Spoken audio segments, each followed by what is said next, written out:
من الشيطان الرجيم بسم الله الرحمن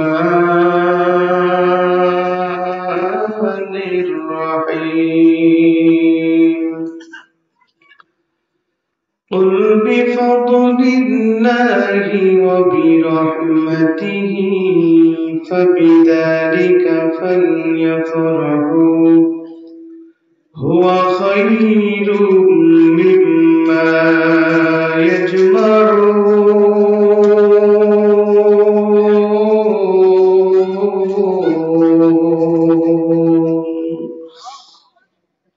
صدق الله العظيم وقال النبي صلى الله عليه وسلم لا يؤمن أحدكم حتى أكون أحب إليه من والده وولده والناس أجمعين متفق عليه أو كما قال عليه الصلاة والسلام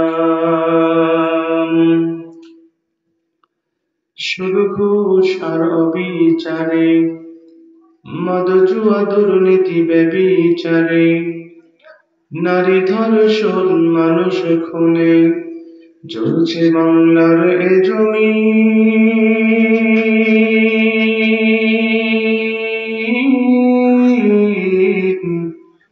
বিদায় নিতে চলছে নবীজির রক্তে মাখা দিন মোরা আজ জাগবো না জাগবো কালে এইভাবে দিন গেল চলে আজ করবো না করবো কালে এইভাবে দিন গেল চলে কি জবাব দিব মোরা আল্লাহর কাছে হিসাব যদি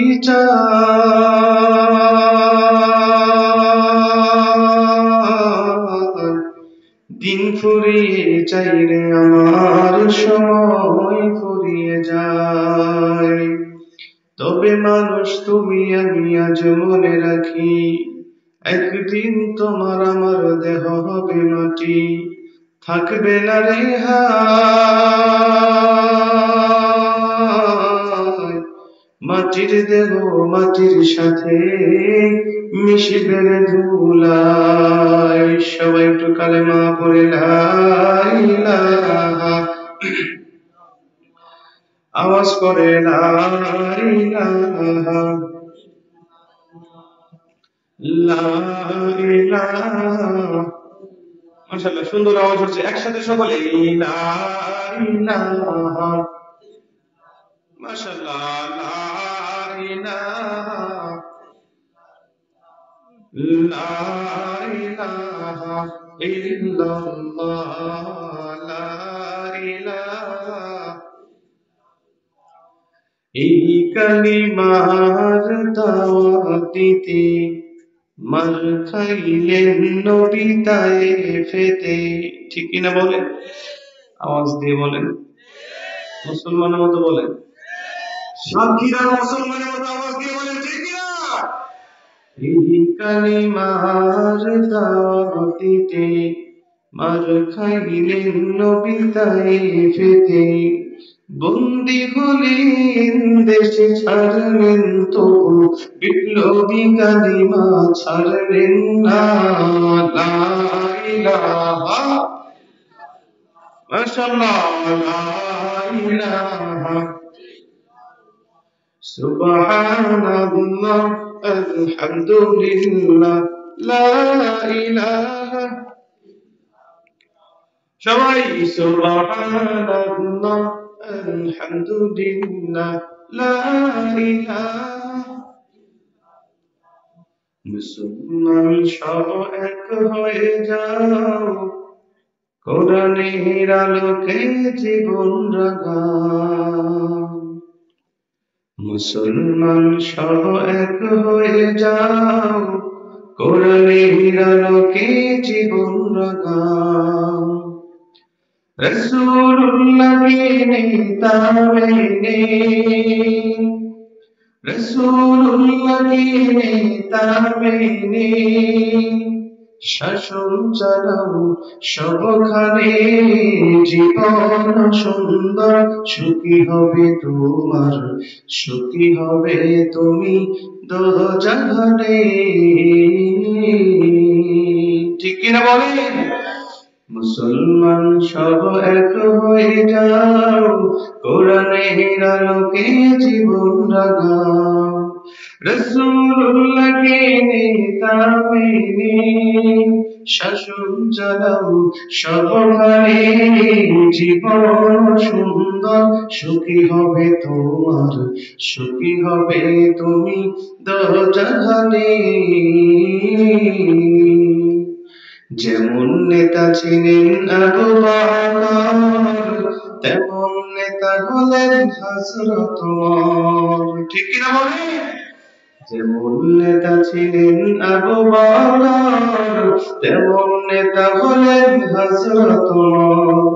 উটের পিঠে চাকর তুলে, উটের পিঠে চাকর নিয়ে নেতা হই রশি টানে, জীবন সুন্দর সুখী হবে তোমার, সুখী হবে তুমি দোজাহানে।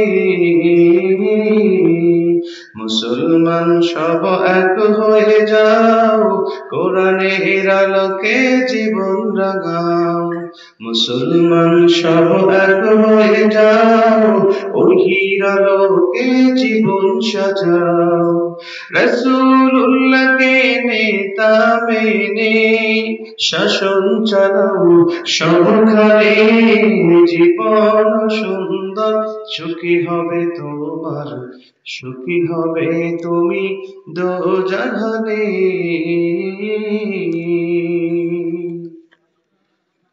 আলহামদুলিল্লাহ। বাংলাদেশের ঐতিহ্যবাহী জেলা সাতক্ষীরা সদর থানার অন্তর্গত দক্ষিণ সুলতানপুর ঈদগাহ ময়দানে আয়োজিত আজকের এই মহান ভাষা শহীদ সহ সকল মৃতের রুহের মাগফিরাত কামনায় ৪২তম বার্ষিক তাফসীরুল কোরআন মাহফিলের সম্মানিত সভাপতি সাহেব আল্লাহ পাক যাকে সম্মান দিয়ে সভাপতিত্বের আসনে কবুল করেছেন, জনাব মোহাম্মদ ফখরুল হাসান লাবলু, আল্লাহ পাক সভাপতি সাহেবকে কোরআনের মঞ্চের সভাপতিত্বের বরকতে আমৃত্যকাল পর্যন্ত কোরআনের সাথে ব্যাপৃত থাকার তৌফিক দান করুন। আমিন। আজকের মাহফিলে সম্মানিত প্রধান অতিথি এবং বিশেষ অতিথিবৃন্দ যারা এসেছেন, আসতেছেন এবং আসবেন, আল্লাহ পাক সবাইকে ইসলামের জন্য কবুল করুন। জোরে করে আমিন। আমার সামনে বসা, দূরদরাজ থেকে আসা সম্মানিত মুরব্বিয়ান আজম, স্নেহের কচি প্রাচা, পর্দার অন্তরালের মা এবং বোনেরা, আজকের মাহফিলে সম্মানিত মেহমান যাহারা গবেষণা করে আল কোরআন যুগ জিজ্ঞাসার আলোকে বাস্তবতার মুক্তি নিরিখে তত্ত্বতাত্ত্বিক এবং যুক্তিভিত্তিক আলোচনা করে মাগরিবের পর থেকে এই পর্যন্ত আপনাদেরকে ধন্য করেছেন। আল্লাহ সকল আলোচকের আমলের মধ্যে, ইলমের মধ্যে, হায়াতের মধ্যে আল্লাহ পাক আরো বরকত দান করুন। জোরে করে আমিন। আসুন আমরা সকলেই দল মত নির্বিশেষে সে আল্লাহ পাকের শুকরিয়া আদায় করি যে আল্লাহ পাক আমাকে আপনাকে ভালোবেসে দয়া করে মায়া করে 10 মায়ের 10 সন্তানকে একত্রিত হয়ে এরকম একটি দ্বীনি মাহফিলে, দ্বীনি বৈঠকে এত রাত পর্যন্ত কবুল করলেন। সে আল্লাহ পাকের প্রতি আমরা বেজার না খুশি? কম না বেশি? বেশি খুশি হলে আওয়াজ বেশি হয় না কম হয়? ওরকম একটা আওয়াজ দিয়ে বলেন তো দেখি আলহামদুলিল্লাহ। দুনিয়ার কোন সন্তান যখন মাকে মা বলে ডাক দেয়, মা বেজার হয় না খুশি হয়? সন্তান বাবাকে বাবা বলে ডাক দিলে বাবার কলিজা ঠান্ডা হয়ে যায়। ঠিক কিনা বলে? আল্লাহ পাক বলে, বান্দা দুনিয়ার মাকে মা বললে মা যেমন খুশি হয়, বাবাকে বাবা বললে বাবা যেমন খুশি হয়, আমি আল্লাহকে কেউ আল্লাহ বলে ডাক দিলে আমি আল্লাহ তেমন খুশি হই না। আমি আল্লাহ কেমন খুশি হই জানো? তোমাকে বলি শোনো। পৃথিবীর জমিনে আমি আল্লাহ হাজার হাজার মাখলুকাত সৃষ্টি করেছি, কিন্তু কোন মাখলুকাত সৃষ্টি করতে গেলে আমি আল্লাহ পাকের হাতের প্রয়োজন হয় নাই। ইন্নামা আমরুহু ইদা আরাদা শাইআন আই ইয়াকুল লাহু কুন ফায়াকুন। আমি আল্লাহ শুধু নিয়ত করতাম আর বলতাম কুন হয়ে যাও, সঙ্গে সঙ্গে সেটা ফায়াকুন হয়ে যেত। জোরে বলুন সুবহানাল্লাহ। আসমান সৃষ্টি করেছি, কোন বলেছে ফায়াকুন। জমিন সৃষ্টি করেছি, কোন বলেছে ফায়াকুন। ফেরেশতা সৃষ্টি করেছি, কোন বলেছে ফায়াকুন। জিন জাতি সৃষ্টি করেছি, কোন বলেছে ফায়াকুন। বান্দা তোমাকে সৃষ্টি করার সময় কোন বলবে? তুমি ফায়াকুন হয়ে যেতে, কিন্তু কোন ফায়াকুন বলে তোমাকে সৃষ্টি করলে আমার তৃপ্তি হবে না। এই জন্য আমি আল্লাহ তৃপ্তি সহকারে তোমার পুরা আপদ মস্তক পুরা বডিটা আমি আল্লাহ নিজের কুদরতি হাতে সাজাইছি। আসমান সৃষ্টি করে কোথাও সেই আসমানের প্রশংসা আমি আল্লাহ কোরআনের মধ্যে করি নাই। জমিন সৃষ্টি করে কোথাও সেই জমিনের প্রশংসা কোরআনের মধ্যে করি নাই। ফেরেশতা সৃষ্টি করে আমি আল্লাহ কোথাও বলি নাই এই ফেরেশতাকে আমি আল্লাহ সুন্দর করে বানিয়েছি।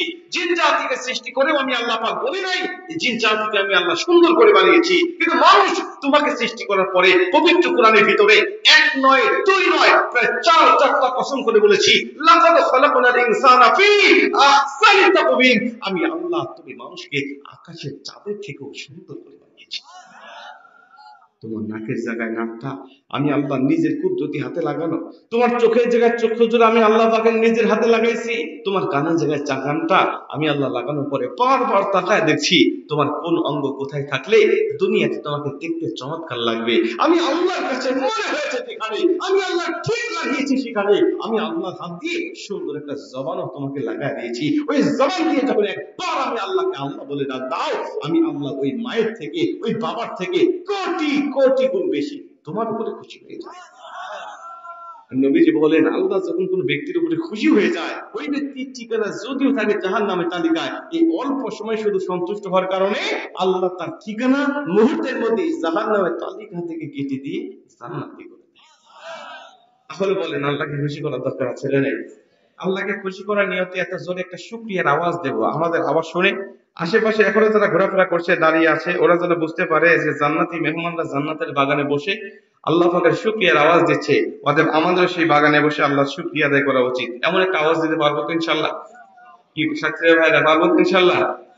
তাহলে শুকরিয়ার আওয়াজ দিচ্ছে সে আল্লাহ পাকের প্রতি যিনি শুনিয়ে আপনি নিমাময় মেঘ মুক্ত মহাকাশ, চন্দ্র সূর্য গ্রহ নক্ষত্র কীট পতঙ্গ সর্বরাজি, আফ্রিকার গহীন বনে লুকিয়ে থাকা হিংস্র প্রাণী, সমুদ্রের তলে তলিয়ে থাকা নীল তিমি, পদতলে পিপীলিকা উড়ন্ত পক্ষীরাজি সহ আমাদের সকলের ক্ষুধার খাদ্য এবং পিপাসার পানির ব্যবস্থা করেন যে মহান সত্তা, ওই মহান মালিকের উপরে এমন একটি কণ্ঠ দিয়ে শুকরিয়ার আওয়াজ দিতে চাই।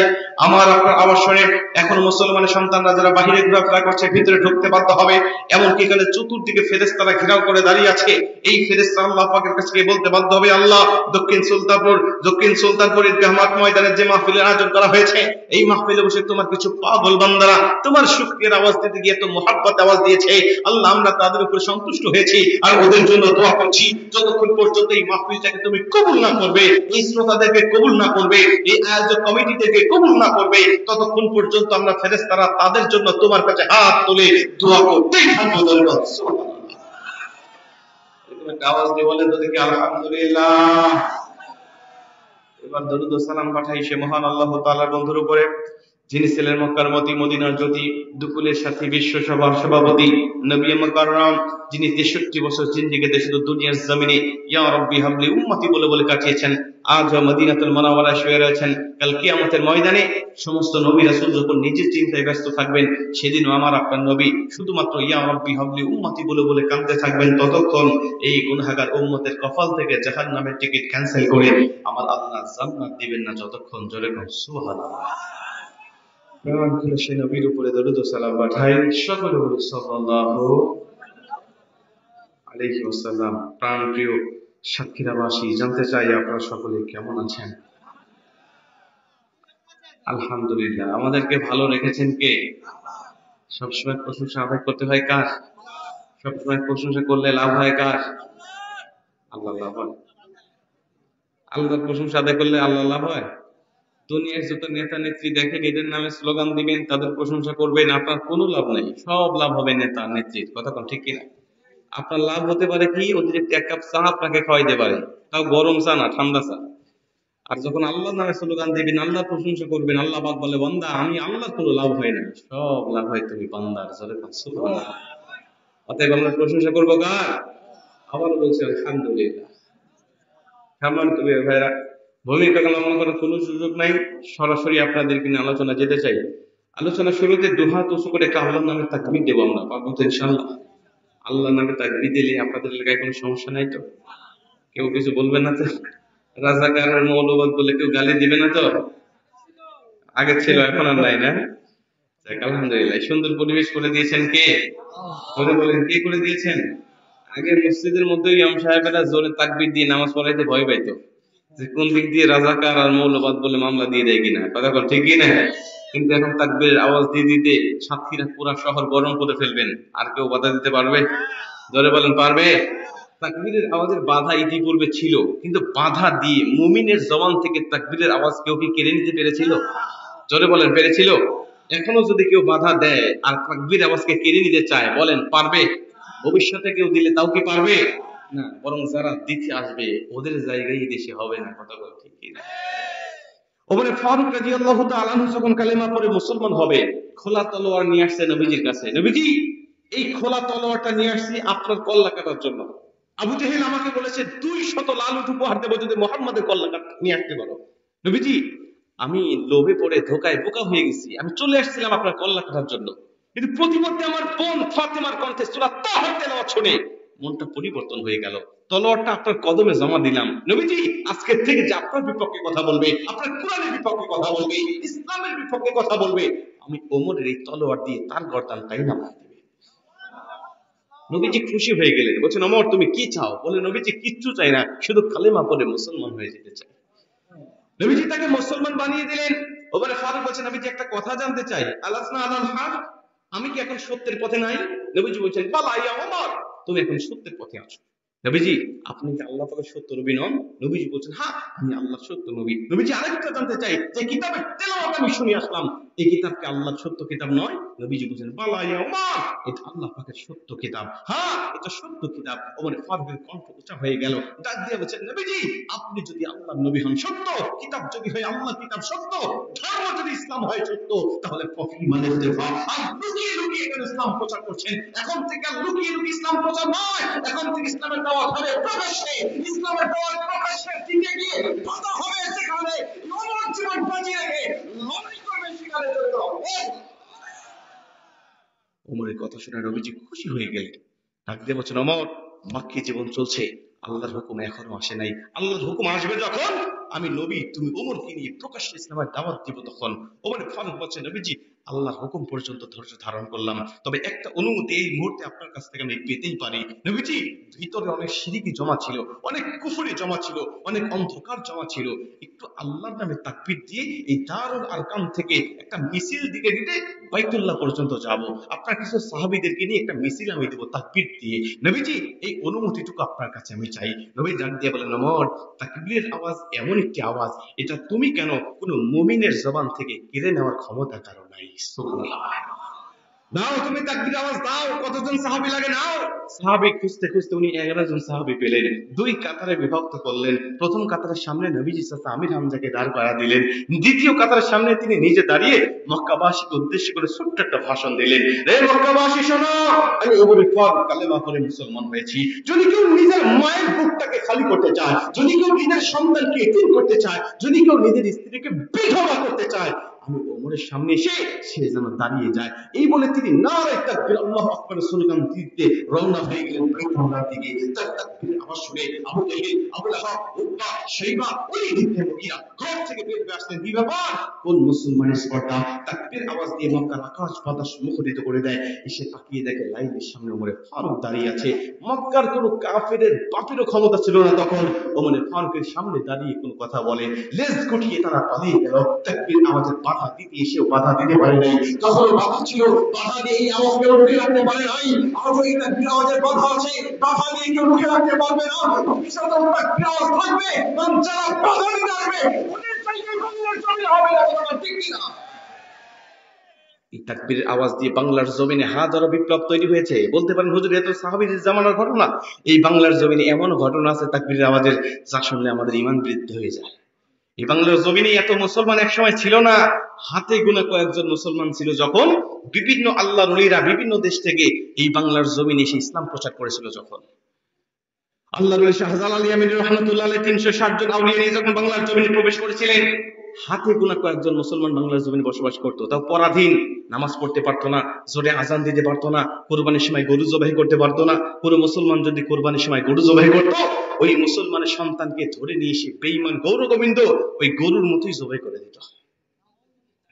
আল্লাহর নবী শাহজালাল যখন এই বাংলার জমিনে পদার্পণ করেছিলেন, তখন বেঈমান গৌর গোবিন্দ বলেছিলেন, টুপিওয়ালা দল, পাগড়িওয়ালা দল, এই বাংলার জমিন থেকে ভেঙে যাও, কোন টুপিওয়ালা জায়গা বাংলার জমিনে হবে না। আল্লাহর নবী শাহজালাল বলছিলেন, রে বেঈমান গৌর গোবিন্দ, মনে করেছো তোমার মতো আমার তো শূন্য নাই, মনে করেছো তোমার মতো আমার তো জনপ্রিয়তা নাই, মনে করেছো তোমার মতো আমার তো ভারী ভারী অস্ত্র নাই, তাকিয়ে দেখো একেবারে খালি হাতেও আসি নাই, এমন একটা অস্ত্র ইয়ামান থেকে নিয়ে এসেছি যেই অস্ত্র তোমার 14 পুরুষ কখনো চোখেও দেখে নাই। বেঈমান গৌর গোবিন্দ সেদিন জিহাদের ঘোষণা দিয়েছিলেন। যুদ্ধের ঘোষণা পাওয়ার পরে আল্লাহর নবী শাহজালাল 360 জন আউলিয়া নিয়ে বাংলার জমিনে 360 জন আউলিয়াকে ফজরের আগ মুহূর্তে বসালেন। কোন আল্লাহর ওলি এসো দাঁড়াও, যার জীবনে কখনো তাহাজ্জুদ কাজা হয় নাই, যার জীবনে কখনো তাকবীরগুলো চলে যায় নাই, সৈয়দ নাসিরউদ্দিন সিপাহ সালার সেদিন দাঁড়িয়ে বলেন, আলহামদুলিল্লাহ, আমি বালিগ হওয়ার পর থেকে নিয়ে আজও পর্যন্ত এই দুটি আমল ছাড়ি নাই। আল্লাহর ওলি শাহজালাল কপালে চুমা দিয়ে বলছে, ধন্য আপনার জীবন, পবিত্র জিহ্বাখানা নাড়িয়ে নাড়িয়ে একটু আল্লাহু আকবার আওয়াজ আপনি তুলে দেন। উনি যখন আল্লাহু আকবার আওয়াজ তুলতেছিল, জমিনটা থরথর করে কাঁপতেছিল। আল্লাহু আকবার চলতেছে, জমিনটা ভূমিকম্প তৈরি হয়ে গেছে। আল্লাহু আকবার চলতেছে, সিলেটের জমিনে ভূমিকম্প তৈরি হয়ে গেছে। ইতিহাস বলে আল্লাহু আকবার আওয়াজ যখন শেষ, বেঈমান গৌর গোবিন্দ রাজ প্রাসাদ আল্লাহ মাটির সাথে বিলীন করে দিয়েছিলেন। জনগণ, ওই মুসলমান আজও আছে না নাই? সে আল্লাহ আজও আছে না নাই? সেই মুসলমানের জমিনে, সে আল্লাহর জমিনে যদি আজও সেই বেঈমান গৌর গোবিন্দের ভূমিকায় কেউ রাজপথে নেবে, মুসলমানদের বিরুদ্ধে কথা বলে, মুসলমান একটা বার গর্জে ওঠার দরকার আছে না নাই? গর্জে ওঠার দরকার আছে না নাই? আজকেও আপনারা দেখেছেন বিভিন্ন এই স্বাধীন বাংলায় আমাদের দেশে, মুসলমানদের দেশে বিভিন্ন মানুষরা আমার নবীর বিরুদ্ধে, আল্লাহর বিরুদ্ধে কটূক্তি করছে। আমার মুসলমানের গলায় স্পর্শ দ্বারা দিনের দুপুরে তারা খুব ছুরি চালাচ্ছে। আপনারা দেখেছেন ওই ভারতে ওই উগ্র সংগঠন ইসলাম আজকে আমার মুসলমানের বিরুদ্ধে কথা বলছে। স্পষ্ট ঘোষণা তাদেরকে করে দিতে চাই, বেঈমান গৌর গোবিন্দের ভূমিকায় যদি আজ তোমরা মুসলমানদের বিরুদ্ধে আসন করো, এই বাংলার মুসলমান শাহজালালের ভূমিকায় রাজপথে নামতে বাধ্য হবে। কথা বলেন ঠিক কিনা? সেইটাকে যদি আপনাকে ডাকা হয়, সেইটাকে সারা দিতে রাজি আছেন তো? কে কে রাজি আছেন তো? আল্লাহকে দেখা দেয়।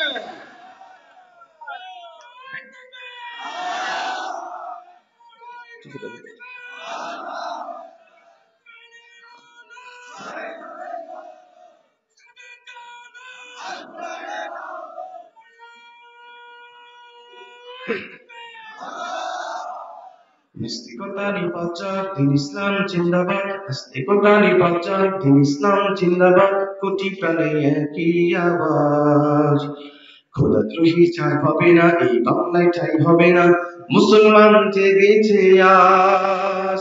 তোলো তোলো আওয়াজ তোলো, জনপদমে সামনে চলো, সবাই মিলে একই তালে দাও না স্লোগান, নারায়ে তাকবীর, নারায়ে তাকবীর। মুসলমানের এই জমিনে নাস্তিকদের ঠাঁই নাই, নাস্তিকদের পক্ষে যারা তাদের কোনো রক্ষা নাই। মুসলমানের এই জমিনে নাস্তিকদের ঠাঁই নাই, নাস্তিকদের পক্ষে যারা তাদের কোনো রক্ষা নাই। এই জমিনে থাকতে হলে কোরআন মানতে হবে, কোরআন না মানলে সে বিতাড়িত হবে। চলো চলো আওয়াজ করো, চলবে সামনে চলো, সবাই মিলে একই তালে দাও না স্লোগান, নারায়ে তাকবীর, নারায়ে তাকবীর। দিন ইসলাম, দিন ইসলাম, আল কোরআনের আলো, আল হাদিসের আলো, দুনিয়ার মুসলিম লিল্লাহি তাকবীর। মুসলমান ভাইরা আমার, খুব মনোযোগ দিয়ে কথাগুলো শুনে নিবেন। রে সাক্ষীরা মুসলমান, আমার আল্লাহ রাব্বুল আলামিন বলে দিলেন সূরা জুমার 39 নম্বর সূরা 24 নম্বর পারা 2 নম্বর পৃষ্ঠার প্রথম নম্বর লাইন, আয়াত নম্বরটা হলো 41। 41 নম্বর আয়াতের মধ্যে আল্লাহ চমৎকার ভাবে বলেন, ইন্না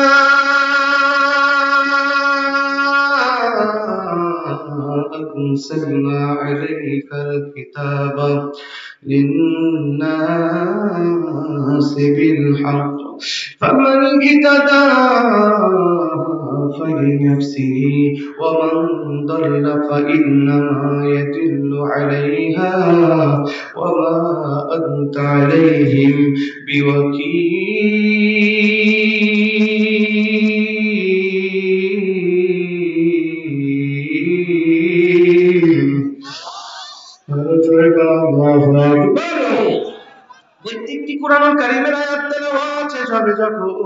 আমি আমার শাহাদাত আঙ্গুলি দিয়ে আপনাদের ইশারা দিব, তখন আমার শাহাদাত আঙ্গুলের ইশারা পাবেন যখন দুই হাত উঁচু করে আল্লাহু আকবারের আওয়াজটা দিবেন, তখন এই কর্মসূচি চলতে থাকবে ততক্ষণ, আখিরি মুনাজাত হবে না যতক্ষণ। রাজি আছেন যারা যারা দুহাত উঁচু করে আমার আল্লাহকে আবারও দেখা দেন তারা তারা আল্লাহু আকবার। মুসলমান ভাইরা আমার, খুব মনোযোগ দিয়ে কথাগুলো শুনে নিবেন। আল্লাহ রাব্বুল আলামিন বললেন, দুনিয়ার মুসলমান, আমি আল্লাহ তাআলা তোমাদের জানিয়ে দিলাম, এই দুনিয়ার জমিনে তোমাদের উপরে নাজিল করে দিয়েছি 30 পারা আল কোরআন। আমি মালিক বলে দিলাম, এই কোরআন দিয়ে যদি তোমার ব্যক্তিগত জীবন, পারিবারিক জীবন, সামাজিক জীবন, রাষ্ট্রীয় জীবন চালাইতে পারো, এই কোরআন যেটাকে হালাল করেছে সেটা যদি তুমি গ্রহণ করে নিতে পারো, এই কোরআন যেটাকে হারাম করেছে সেটা যদি বর্জন করতে পারো, আমি আল্লাহ রাব্বুল আলামিন বলে দিলাম, এই কোরআনুল কারীমের রঙে রঙিন হওয়ার কারণে, এই কোরআন দিয়ে তোমার জীবনটাকে পরিচালনা করার কারণে আমি আল্লাহ রাব্বুল আলামিন তোমার গলায় হেদায়েতের মালা পরায় দেব। যখন তোমার গলায় হেদায়েতের মালা উঠে যাবে, এই অবস্থার মধ্যে তুমি, আমি আল্লাহ পাক তোমার উপরে কল্যাণ দান করে দিব, আমি আল্লাহ পাক তোমার উপরে খুশি হয়ে যাব, এবং এই অবস্থায় যখন তুমি দুনিয়া থেকে বিদায় নিয়ে চলে যাবে, আমি আল্লাহ রাব্বুল আলামিনের ঘোষণা হলো, তোমাকে জান্নাতের জন্য কিয়ামত পর্যন্ত অপেক্ষা করাবো না। তুমি দুনিয়ার থেকে বিদায় নিতে দেরি হবে, তোমার কবরটাকে আমি আল্লাহ জান্নাত বানাতে দেরি করব না। চলে কোন সুবহানাল্লাহ। নবীজি বলেন, মুমিন যখন বিদায় নিয়ে চলে যাবে, মুমিনের কবরে যখন লাশটা রাখা হবে, মুমিনের কবরটাই জান্নাতের বাগান হয়ে যাবে। নবীজি আরেকটু বাড়িয়ে বলছে, শোনো উম্মতেরা, এদের মধ্যে এমন কিছু কোয়ালিটি সম্পন্ন মুমিন থাকবে, এদের লাশটা যখন কবরে রাখা হবে, লা ইউসআল ফি কবরিহি, ওদের কবরে কোনো প্রশ্ন করা হবে না, ইল্লা ওয়াকাহুল্লাহু ফিতনাতাল কবর, ওদের কবরে কোনো প্রশ্ন ফিতনা দেওয়া হবে না। আমি আল্লাহর নবী বলে দিলাম, শুধু ওদের মধ্যে আর জান্নাতের মধ্যে বাধা থাকবে একটা, এই বাধার নাম হলো মরণ। ও মরে না বিধায় জান্নাতে যায় না, ওর মরণ যখন হয়ে গেছে, সরাসরি আমার আল্লাহ ওর কবরটাই জান্নাতের বাগান বানায় দিয়েছে। সবে কোন সুবহানাল্লাহ। মুমিন যখন মারা যায়, নবীজি বলেন, এদের মধ্যে কিছু কোয়ালিটি সম্পন্ন মুমিন থাকবে, ওদের কবরে লাশটা রাখা হবে, ওদেরকে কোনো প্রশ্ন করা হবে না, লা ইউসআল ফি কবরি, কোনো সওয়াল নাই, ইল্লা ওয়াকাহুল্লাহু ফিতনাতাল কবর, ওর কবরে কোনো ফিতনা নাই, ডাইরেক্ট লাশটা কবরে শুয়েছে তো লাশটা জান্নাতের বাগানে শুয়ে গেছে। কেমন হয় পরীক্ষা ভাই? ছাত্র যত ভালো হোক, পরীক্ষার একটা আতঙ্ক আছে না নাই? জোরে বলেন, আছে না নাই? কিন্তু ছাত্রকে যদি করোনা কালের মতো অটো পাস করে দেওয়া হয়, তাহলে বেজার না খুশি? আল্লাহ নবী বলেন, এরকম কিছু মুমিনদেরকে কবরের মধ্যে অটোপাস করে দেওয়া হবে, ওর কোনো সোয়াল করা নাই, ওর কবরে কোনো ফিতনা নাই, ডাইরেক্ট মরেছে তো কবরটাই জান্নাতের বাগান হয়ে গেছে। নবীজি বলেন, যখন মানুষকে কবর দিয়ে আত্মীয় স্বজনরা চলে যায়, আব্দু ইযা বুদিয়া ফি কবরি, বুখারীর বর্ণনায় আসছে, নবীজি বলেন, যখন মাইয়াতকে মাটি দিয়ে তার আত্মীয় স্বজনরা চলে যায়, মাইয়াতের আত্মীয় স্বজনরা চলে যাচ্ছে, জুতার ফিতার আওয়াজ ওই মাইয়াত কবর থেকে শুনতে পাচ্ছে, যে আমার বাবা, আমার চাচা, আমার বন্ধু আমাকে মাটি দিয়ে দিয়ে চলে যাচ্ছে, এটা শুনতে পারে কবরে। যখন শুনতে পাচ্ছে, ঠিক সেই মুহূর্তে তার কবরে দুইজন ফেরেশতার উপস্থিতি হয়। এই দুইজন ফেরেশতা তাকে তিনটা প্রশ্ন করে, তার কবরে সে তিনটা প্রশ্ন করে, রব সম্বন্ধে, দ্বীন সম্বন্ধে, নবী সম্বন্ধে। এই তিনটা প্রশ্ন তিনটাই রাজনৈতিক প্রশ্ন, তিনটা প্রশ্ন তিনটাই রাজনৈতিক প্রশ্ন। আমরা বলতে পারি, হুজুর ইসলামে তো রাজনীতি নেই, তো এখানে আমার রাজনৈতিক প্রশ্ন আসে কোত্থেকে? কি ইসলামের রাজনীতি নেই? জোরে বলেন, ইসলামের রাজনীতি নেই? এখানে তিনটা প্রশ্ন করা হবে কবরে, তিনটাই রাজনৈতিক প্রশ্ন। আল্লাহ পাকের প্রথম ফেরেশতা এসে বলো, তোমার রব কে ছিল? কোন রবের আইন মেনেছো? কোন রবের বিধান মেনেছো? বলো, কোন রবকে তুমি সার্বভৌমত্ব ক্ষমতার অধিকারী হিসাবে মেনেছো? বলো। আল্লাহ পাক সম্বন্ধে, রব সম্বন্ধে প্রথমে জিজ্ঞাসা করা হবে। দ্বিতীয় নম্বরে নবী সম্বন্ধে জিজ্ঞাসা করা হবে, মান হাদা রাজুল, একে চেনো? এনাকে চেনো? এনার কোন নেতার আদর্শ মেনেছো? বলো। তোমার নেতা কে ছিল? যদি বলেন যে মান হাদা রাজুল, দেখানো হবে, একে চেনো? আপনি তো দাড়ি ভালো লাগতো না, আপনার টুপি ভালো লাগতো না, এগুলো দেখলে আপনি মৌলবাদী বলতেন, রাজাকার বলতেন। তখন আপনি বলবেন, যে তো রাজাকার দেখা যায়। যখন রাজাকার বলবেন, তখন আপনার আছে, আপনার কোনো আর ব্যবস্থা আছে? ডাইরেক্ট আপনার কবরটা হয়ে যাবে জাহান্নামের গর্ত। নবী সম্বন্ধে, আল্লাহ সম্বন্ধে, দিন সম্বন্ধে যখন জিজ্ঞাসাবাদ করা হবে, নবীজি বলেন ওই মাইয়াত যখন কবরে শুয়ে তার আত্মীয় স্বজনের জুতার ফিতার আওয়াজটা শুনতে পাচ্ছে, ঠিক সেই মুহূর্তে ফেরেশতারা আসবে। কিন্তু কিছু কিছু কবরে এসে দেখবে কবরের মধ্যে কোনো লাশ নাই, কবরটা খালি পড়ে রয়েছে।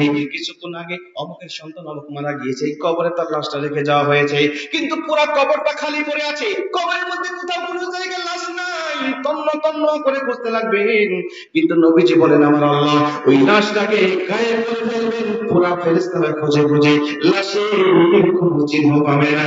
জোরে বল সুবহানাল্লাহ।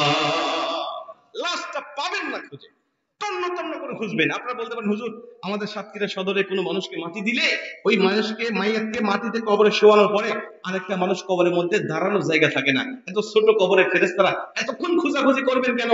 একবার তাকাইলে তো দেখা যায় লাশ আছে কিনা আছে। নবীজি বলেন ভিন্ন কথা, উম্মত মুমিনের লাশ কবরে রেখে তার আত্মীয়রা মাটি চাপা দিয়ে চলে যেতে হয়, মুমিনের দৃষ্টি সীমানা পেরিয়ে আল্লাহ তার কবরটা প্রশস্ত করতে দেরি করে না, কবরটা প্রশস্ত হয়ে যায়। যখন এই প্রশস্ত কবরে ফেরেশতারা তাকে খুঁজে পাবেন না, তন্ন তন্ন করে খুঁজবেন, কোথাও যখন পাবেন না, তাকিয়ে দেখবেন কবরের একটি কর্নারে একটা সবুজ আকৃতির বিশাল দেহের একটা পাখি ওই কবরের মধ্যে বসে আছে। পাখিকে উদ্দেশ্য করে ফেরেশতারা বলতেন, পাখি ফুলান ইবনে ফুলান অমুকের সন্তান অমুক কিছুক্ষণ আগে বিদায় নিয়ে এই কবর এসেছে। আমাদের টার্গেট কখনো মিস হয় না, তার আত্মীয়রা এই কবরেই তাকে রেখে গিয়েছে। আমরা খবর পেয়ে আসলাম তাকে প্রশ্ন করার জন্য, কিন্তু প্রশ্ন করবো কাকে? তাকে তো খুঁজে পাই না। তুমি পাখি ওই মাইয়াতকে দেখেছো কি? পাখিটি বলবে হ্যাঁ আমি তাকে দেখেছি। কোথায় দেখেছো? আরে সে তোমার ডানার নিচে ঘুমাচ্ছে, আরামের ঘুম, প্রশান্তির ঘুম দিয়েছে। খবরদার জোরে কথা বলো না, বান্দার ঘুমের বড় ডিস্টার্ব হবে। বান্দা বড় ক্লান্ত শ্রান্ত দেহ নিয়ে দুনিয়া থেকে আল্লাহর ইবাদত করে সবে মাত্র কবর এসেছে, আর আমি আল্লাহ পাকের সিকিউরিটি গার্ড হিসেবে আমাকে নিযুক্ত করেছে, তাকে পাহারা দিচ্ছি। খবরদার জোরে কথা বলো না। ইসরাফিল আলাইহিস সালাতু ওয়াসসালাম চিন্তায় ফুৎকার দিবে না যতক্ষণ আমার আল্লাহ ওকে ঘুম পাড়ানোর দায়িত্ব দিয়েছে ততক্ষণ। ফেরেশতারা বলবে দেখো আমাদের ডিউটি কি পালন হবে না? আমরা কি তাকে প্রশ্ন করতে পারবো না? পাখিটি বলবেন তোমাদের প্রশ্ন করতে কেউ বাধা দেয় নাই, তুমি প্রশ্ন করো বান্দাকে উদ্দেশ্য করে, কিন্তু বান্দার মুখ থেকে জবাব পাবে না, আমি পাখি বান্দার পক্ষ থেকে তোমাকে উত্তরটা দিয়ে দিব। মুসলমান বন্ধু আমার তখন সঙ্গে সঙ্গে আল্লাহকে ফেরেশতারা ডাক দিয়ে বলে, মালিক ফুলান ইবনে ফুলানের কবর এসেছিলাম প্রশ্ন করার জন্য, রব সম্বন্ধে, দিক সম্বন্ধে, নবী সম্বন্ধে তার ধারণা কেমন, তার বক্তব্যটাকে জানার জন্য। আল্লাহ তুমি যে দায়িত্বটা তুমি আমাদেরকে দিয়েছো, কিন্তু দায়িত্ব পালন করতে পারি না। ফুলান ইবনে ফুলানের কবর এসে প্রশ্ন করতে পারি না, তাকে খুঁজে পাই না। আল্লাহ কি করতে পারি তুমি বলে দাও না। আল্লাহ পাক তখন ডাক দিয়া বলেন, ফেরেশতারা দুনিয়ার সব কবরে তোমরা যাবে, সবার কবরে তোমরা প্রশ্ন করবে, কিন্তু আমি আল্লাহ গুনে গুনে 7 প্রকার ইমানদারের বৈশিষ্ট্য বর্ণনা করে দিলাম। এই 7 প্রকার ব্যক্তির কবরে যাবে না, এদের কবরে প্রশ্ন হবে না। আমি আল্লাহ পাক ওদের সম্বন্ধে বক্তব্য দিয়েছি, লা ইউসাল ফি কবরিহি, ওর কবরে কোনো সওয়াল হবে না, ইল্লা ওয়াকাহুল্লাহু ফিতনাতাল কবর, ওর কবরে কোনো ফিতনা দেওয়া হবে না। ডাইরেক্ট ওর মধ্যে আর জান্নাতের মধ্যে বাধা রেখেছিলাম শুধু একটা, আর ওই বাধার নাম হলো মরণ। ও মরে নাই বিধায় জান্নাতে যায় নাই, এখন যখন মরণ হয়ে গেছে আমি আল্লাহর কবরটা জান্নাতের বাগান বানায় দিয়েছি। ওদের জান্নাতের বাগানে তাকে প্রশ্ন করে বিরক্ত তোমরা করতে পারবে না। চলে বল সুবহানাল্লাহ। ফেরেশতারা চলে যাবেন, প্রশ্ন উত্তর নেবেন না, উত্তর নেওয়ার প্রয়োজন হবে না। নবী কি বলে শোনো, এই 7 প্রকার ইমানদার কারা? এই 7 প্রকারের মধ্যে প্রথম নম্বর ইমানদার একটা আমল করেছে বিধায় পাখি হিসাবে আল্লাহ পাক তার এই আমলটা কবরের মধ্যে পাঠিয়ে দিয়েছে। এই আমলটা কি জানো? বান্দা প্রতিদিন নেশারের নামাজের পরে একবার করে একটা সূরা তেলাওয়াত করত, মাগরিবের ঈশার নামাজের পরে ঘুমিয়ে যাওয়ার আগে মাত্র 30টা আয়াত বিশিষ্ট একটি সূরা, সূরাটির নাম হলো সূরাতুল মুলুক। নবীজি বলেন এই সূরা মুলুক যে ব্যক্তি পাঠ করে রাত্রিবেলায় ঘুমিয়ে গিয়েছে, এই সূরা মুলুক তাকে কবরে, হাসরে, মিজানে, ফুলসিরাতে প্রত্যেকটা ধাপ পার করাইয়া আল্লাহ তাকে আগে আগে জান্নাত দিবে না যতক্ষণ এই সূরা মুলুক তার পিছন থেকে সরে আসবে না ততক্ষণ। ভাই দুনিয়ার 50,000 বছরের সমান কিয়ামতের মাঠের একদিন। আবার বলছি দুনিয়ার 50,000 বছরের সমান কিয়ামতের মাঠের একদিন। আপনি কল্পনা করতে পারেন আদম আলাইহিস সালাতু ওয়াস সালাম থেকে শুরু করে নিয়ে আজ পর্যন্ত কোন মানুষ কি এই 50,000 বছর হায়াত পাইছে? জোরে কয় না পাইছে? ভবিষ্যতে পাওয়ার কোনো সম্ভাবনা আছে না। তার মানে আপনার আমার আখির নবীর উম্মতের বয়স গড় হিসাব হলো 60 থেকে 70 বছর। ওই কিয়ামতের মাঠের একদিনের তুলনায় দুনিয়ার জমিনে আপনি হায়াত পাইছেন মাত্র 2 সেকেন্ড। যদি আপনি 90 বছর পান তাহলে আপনি হায়াত পাবেন মাত্র 3 সেকেন্ড। এই 3 সেকেন্ড হায়াত পাওয়ার পরে আপনার অহংকার দেখে কি? আপনার পা মাটিতে পড়ে না, আপনার পা জমিনে লাগে না, কথা কোন ঠিক কি না? নবীজি বলেন এই 50,000 বছরের সময় একদিন করে কিয়ামতের মাঠে হবে, আর এই মানুষেরা হাজার হাজার বছর কিয়ামতের মাঠে দাঁড়িয়ে থাকবে। সূর্য মাথার উপরে নেমে আসবে, জমিন পুরে তামা হয়ে যাবে, মাথার মগজগুলো গলে গলে নাকে কানে ছিদ্র দিয়ে পড়তে থাকবে। ঠিক ওই মুহূর্তে এই সূরা মুলুক আল্লাহর কাছে তর্ক করে, আল্লাহর কাছে আপিল করে, আল্লাহর সাথে ঝগড়া করে করে এই বান্দাকে আগে আগে জান্নাতে ঢুকায় দিবে। ভাই মাত্র 30টা আয়াত বিশিষ্ট একটি সূরা। আপনার ব্রেন যত দুর্বল হোক, একটা করে আয়াত মুখস্থ করলে 1 মাসের মধ্যে সূরা মুলুক পুরা সূরা আপনার মুখস্থ হয়ে যাবে।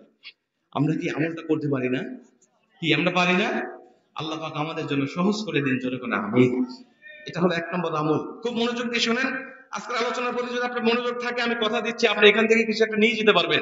আমার ভাইরা যে কষ্ট করে মাহফিলের আয়োজনটা করেছেন, লোক কম হলেও আশা করি যে আজকের মাহফিলটা সার্থক হবে যদি একজন মানুষের আমল করার নিয়তে আজকের আলোচনাটা শুনতে পারেন ইনশাআল্লাহ। আপনাদের ধৈর্যের বিচ্যুতি হবে না তো? মন খারাপ করতেছেন না তো? কষ্ট পাচ্ছেন না তো? আলহামদুলিল্লাহ, আপনার ভালো মানুষ, সাতক্ষীরার মানুষ ভালো মানুষ, আলহামদুলিল্লাহ। 1 নম্বর। 2 নম্বরে নবীজি বলেন যে ব্যক্তি পুরো সূরা না, মাত্র একটা সূরা, একটা আয়াত যে ব্যক্তি আমল করবে প্রতিদিন, আর এই আয়াতটা হলো সূরাতুল বাকারার 255 নম্বর আয়াত, অর্থাৎ আয়াতুল কুরসি নামে যে সূরাটা চিনি। নবীজি বলে এই আয়াতুল কুরসি যে ব্যক্তি প্রতিদিন 5 ওয়াক্ত ফরজ নামাজের পরে একবার করে তেলাওয়াত করবে, ও তো জান্নাতে প্রবেশ করতেই আছে, শুধুমাত্র পরিপূর্ণ ঢুকতে পারে না, ও মরে না বিধায় ও মারা গেলেই পরিপূর্ণ জান্নাতের মধ্যে ঢুকে যাবে। মাত্র আয়াতুল কুরসি একবার করে পাঠ করবেন 5 ওয়াক্ত ফরজ নামাজের সালাম ফিরানোর পরে। ফরজ নামাজের সালাম ফিরানোর পরে আপনি আয়াতুল কুরসি একবার করে পাঠ করবেন, আল্লাহর কসম কিয়ামতের ময়দানে এর ফলাফলটা নিজের চোখে দেখে আপনি সন্তুষ্ট হয়ে যাবেন। আল্লাহ আমাদেরকে এই আয়াতটার উপরেও আমল করার তৌফিক দান করুন, আমিন। কয়টা গেল? 2টা। এবার আমি আপনাদেরকে 5টা হাদিস শোনাচ্ছি একাধারে, শোনেন। এই 5টা হাদিস, এই 2টা কি আমল করেছে না করেছে আমরা জানি না, এটা নিজের মধ্যে থাকে, কিন্তু এই 5টা আমল এটা প্রকাশ্যে, এটা আমরা বুঝতে পারবো। নবীজি বলেন এই 5টা চিহ্ন, কোন একটা চিহ্ন যদি কারোর মধ্যে মিলে যায়, তোমরা যদি দেখো তোমার মা মারা গেছে, বাবা মারা গেছে, আত্মীয়স্বজন মারা গেছে, আর এই 5টা চিহ্ন কোন একটা চিহ্ন তার মধ্যে দেখা গিয়েছে, বুঝে নাও খুশ নসিব, ও লোকটা মারা গিয়েছে তো জান্নাতের মধ্যে চলে গিয়েছে। দেখেন তো আমরা আশেপাশে মিলেছি কিনা, আশেপাশে কারোর সাথে মিলে কিনা। নজরুল ভাই মাইকে কেমন চ্যান করতেছে, আপনার মাইক তো এরকম হয় না, দেখেন তো কি সমস্যা। নজরুল ভাইয়ের মাইক ভালো, আলহামদুলিল্লাহ। এদিকে লক্ষ্য করেন, নবীজি বলছেন এই 5টা চিহ্ন কোন একটা চিহ্ন মিলে গেলে সে জান্নাতি, সে সরাসরি জান্নাতি। বলছেন জান্নাতি শুধু তা নয়, তার কবরটা জান্নাতের বাগান হবে, তার কবরে কোনো প্রশ্ন হবে না, লা ইউসাল ফি কবরি। 1 নম্বরে মান কানা আখিরু কালামিহি লা ইলাহা ইল্লাল্লাহ ফাদাখালাল জান্নাহ। অর্থ শোনার আগে একবার কোন সুবহানাল্লাহ। নবীজি বলেন মান কানা আখিরু কালামিহি লা ইলাহা ইল্লাল্লাহ, যে ব্যক্তির আখের কথা, যে ব্যক্তির শেষ কথাটা হয়ে যায় লা ইলাহা ইল্লাল্লাহ, মরণের আগে যে ব্যক্তি একবার কালেমা পাঠ করতে করতে দুনিয়া থেকে বিদায় নিতে পারে, আমি নবীজি বলে দিলাম খুশ নসিব, ও মারা গেছে, ফাদাখালাল জান্নাহ, আমার আল্লাহ তাকে জান্নাতের মধ্যে ঢুকিয়ে দিয়েছে। এজন্য নবীজি অন্য একটা হাদিসের মধ্যে বলেন লাকিনু মাউতাকুম লা ইলাহা ইল্লাল্লাহ, যখন তোমরা কোনো মুমূর্ষু ব্যক্তিকে দেখতে যাবে, যখন তোমরা কোনো মুমূর্ষু ব্যক্তির কাছে চলে যাবে, কোনো ব্যক্তি মৃত্যু শয্যায় শায়িত হয়ে গেছে, এমন ব্যক্তিকে যখন তোমরা দেখতে যাবে, ওর কাছে গিয়ে তোমরা দুনিয়াবি খোঁজ গল্প করবে না, লোকটা কয় টাকা জমি কিনে গেল, কয়টা বাড়ি, কয়টা গাড়ি করে গেল, কয়টা সন্তানকে সরকারি চাকরি দিয়ে গেল, এমন কথা না বলে তোমরা তার কাছে গিয়ে লাকিনু মাউতাকুম লা ইলাহা ইল্লাল্লাহ, কালেমার তাকিদ দিতে থাকো, তুমি কালেমা পাঠ করতে থাকো। তুমি তাকে কালেমা পড়ার জন্য বারবার তাগিদ দিও না, বলো না আপনি কালেমা পড়েন, কালেমা পড়েন, বারবার তাগিদ তুমি প্রদান করো না, কেননা সে তো মরণের সাকরাত শুরু হয়ে গেছে, মৃত্যু যন্ত্রণায় ছটফট করছে, তোমার বারবার তাগিদ করা দেখে হয়তো সে বিরক্ত হয়ে কালেমাকে অস্বীকার করে বসতে পারে। আর কেউ যদি কালেমাকে একবার অস্বীকার করতে পারে, ওর দুনিয়া আখিরাত দুটোই নষ্ট হয়ে যাবে। এজন্য তুমি নিজে উচ্চস্বরে কালেমা পাঠ করো, ওনাকে তাগিদ না দিয়ে তুমি নিজে যদি উচ্চস্বরে কালেমা পাঠ করতে পারো, তোমার মুখের সাথে মুখ মিলিয়ে, ঠোঁটের সাথে ঠোঁট মিলিয়ে ও যদি একবার কালেমা পড়তে পারে, আমি নবীজি বলে দিলাম খুশ নসিব, আমার আল্লাহ ওকে জান্নাতি বরদান করেছে। চলে বলেন সুবহানাল্লাহ। এখন বলেন মরণের সময় কালেমা নসিব করানোর জন্য দুনিয়ার জমিনে জীবিত দশায় কালেমার সাথে সুসম্পর্ক রাখার দরকার আছে না নাই? যদি কালেমার সাথে আপনার সুসম্পর্ক না থাকে, কালেমার হাকিকতের সাথে যদি আপনার সুসম্পর্ক না থাকে, কালেমার বিরুদ্ধে আচরণ যদি আপনি দুনিয়ার জমিনে করে থাকেন, তাহলে মরণের সময় কালেমা নসিব হবে? জিহ্বা পেঁচ লেগে যাবে, কালেমা আপনার নসিব হবে না। আপনি দেখেছেন বাংলাদেশে বিভিন্ন সময় বিভিন্ন নাস্তিকদের আবির্ভাব হয় এবং তারা বিভিন্ন সময় ইসলাম নিয়ে, কোরআন নিয়ে, হাদিস নিয়ে, নবী নিয়ে, আল্লাহ নিয়ে বিভিন্ন সময় কটূক্তি করে। এই সমস্ত কটূক্তিকারীগুলো সরাসরি তারা আল্লাহর বিরুদ্ধে কথা বলে, কোরআনের বিপক্ষে কথা বলে, কালেমার বিপক্ষে কথা বলে। এরা যদি মরণের সময় ওদের পাশে দাঁড়িয়ে যদি মানুষগুলোকে কালেমার তালকিন একেবারে মাইক লাগিয়ে লিখে কান পর্যন্ত যদি কালেমার আওয়াজ দেওয়া হয়, বলেন কালেমা নসিব হবে? আপনারা দেখেছেন বাংলাদেশে মাঝে মাঝে এরকম হয়। আজকে মুসলমানদের হুঙ্কারে যে আওয়াজ কাজ হয়, হুঙ্কারে যে কাজ হয় তার বাস্তব প্রমাণ আজকে আপনারা দেখেছেন। রাখাল রাহা, ইবনে হাসান গালিব, এরা ইসলামকে নিয়ে কটূক্তি করেছিল, নবীকে নিয়ে কটূক্তি করেছিল, আল্লাহকে নিয়ে কটূক্তি করেছিল, যার কারণে আজকে বাইতুল মুকাররম মসজিদে জুমার নামাজ শেষে ডক্টর ইনায়েতুল আব্বাসী, আবু তাহা মোহাম্মদ আদনান এদের নেতৃত্বে আজকে বিশাল একটা সমাবেশ হয়েছিল এবং প্রকাশ্যে তাদেরকে ফাঁসির হুমকি দেওয়া হয়েছিল এবং তাদেরকে গ্রেফতারের দাবি করা হয়েছিল। আপনাদের এই মাহফিল ওঠার কিছুক্ষণ আগে আমি রাখাল রাহার তার ভেরিফাইড ফেসবুক পেজ থেকে পোস্ট দেখলাম। উনি সরাসরি, এতদিন নাস্তিক বলে তিনি বিভিন্ন ভাবে কথা বলতো, তার আলোচনায় তার বক্তব্যে বোঝা যেত স্পষ্ট নাস্তিক। এখন মুসলিম তাওহীদি জনতার এই হুঙ্কারের আওয়াজে সে নিজে ক্ষমা চাইতে বাধ্য হয়েছে। এমনকি তিনি আল্লাহর নাম উচ্চারণ করে বলেছে, আল্লাহ আমাদের সবাইকে হেফাজত করুক, বাংলার মুসলমানদের কাছে আমি ক্ষমা চাই, আল্লাহর কাছেও ক্ষমা চাই। জোরে বলেন আল্লাহু আকবার। মুসলমানদের হুঙ্কারের কাজ হয় নাকি হয় না? জোরে বলেন হয় নাকি হয় না? এজন্য মুসলমান হুঙ্কার দিয়ে চলবেন সর্বসময়। পাতিল কি আর গোনার টাইম এই মুসলমানের নাই, কথা বল ঠিক কিনা? তো বিভিন্ন সময় এভাবে আমরা ইসলামের বিরুদ্ধে কথা বলি, আর এটা যদি তওবা না করে আমরা মারা যাই, তাহলে ওই মরণাপন্ন সময় অবস্থায় আমাকে কালেমা তালকিন দিলে আমার মুখে, আমার জবানে কালেমা আসবে না। এটা হলো 3 নম্বর। নবীজি বলে যদি কালেমা এসে যায়, কালেমা পাঠ করতে পারো, তাহলে বুঝে নিও তোমার খুশ নসিব, তুমি মরেছো তো জান্নাতে চলে গেছো। কয়টা হলো? 3টা। 4 নম্বর নবীজি বলেন আল মাউতু আলা আমালিন সালিহ।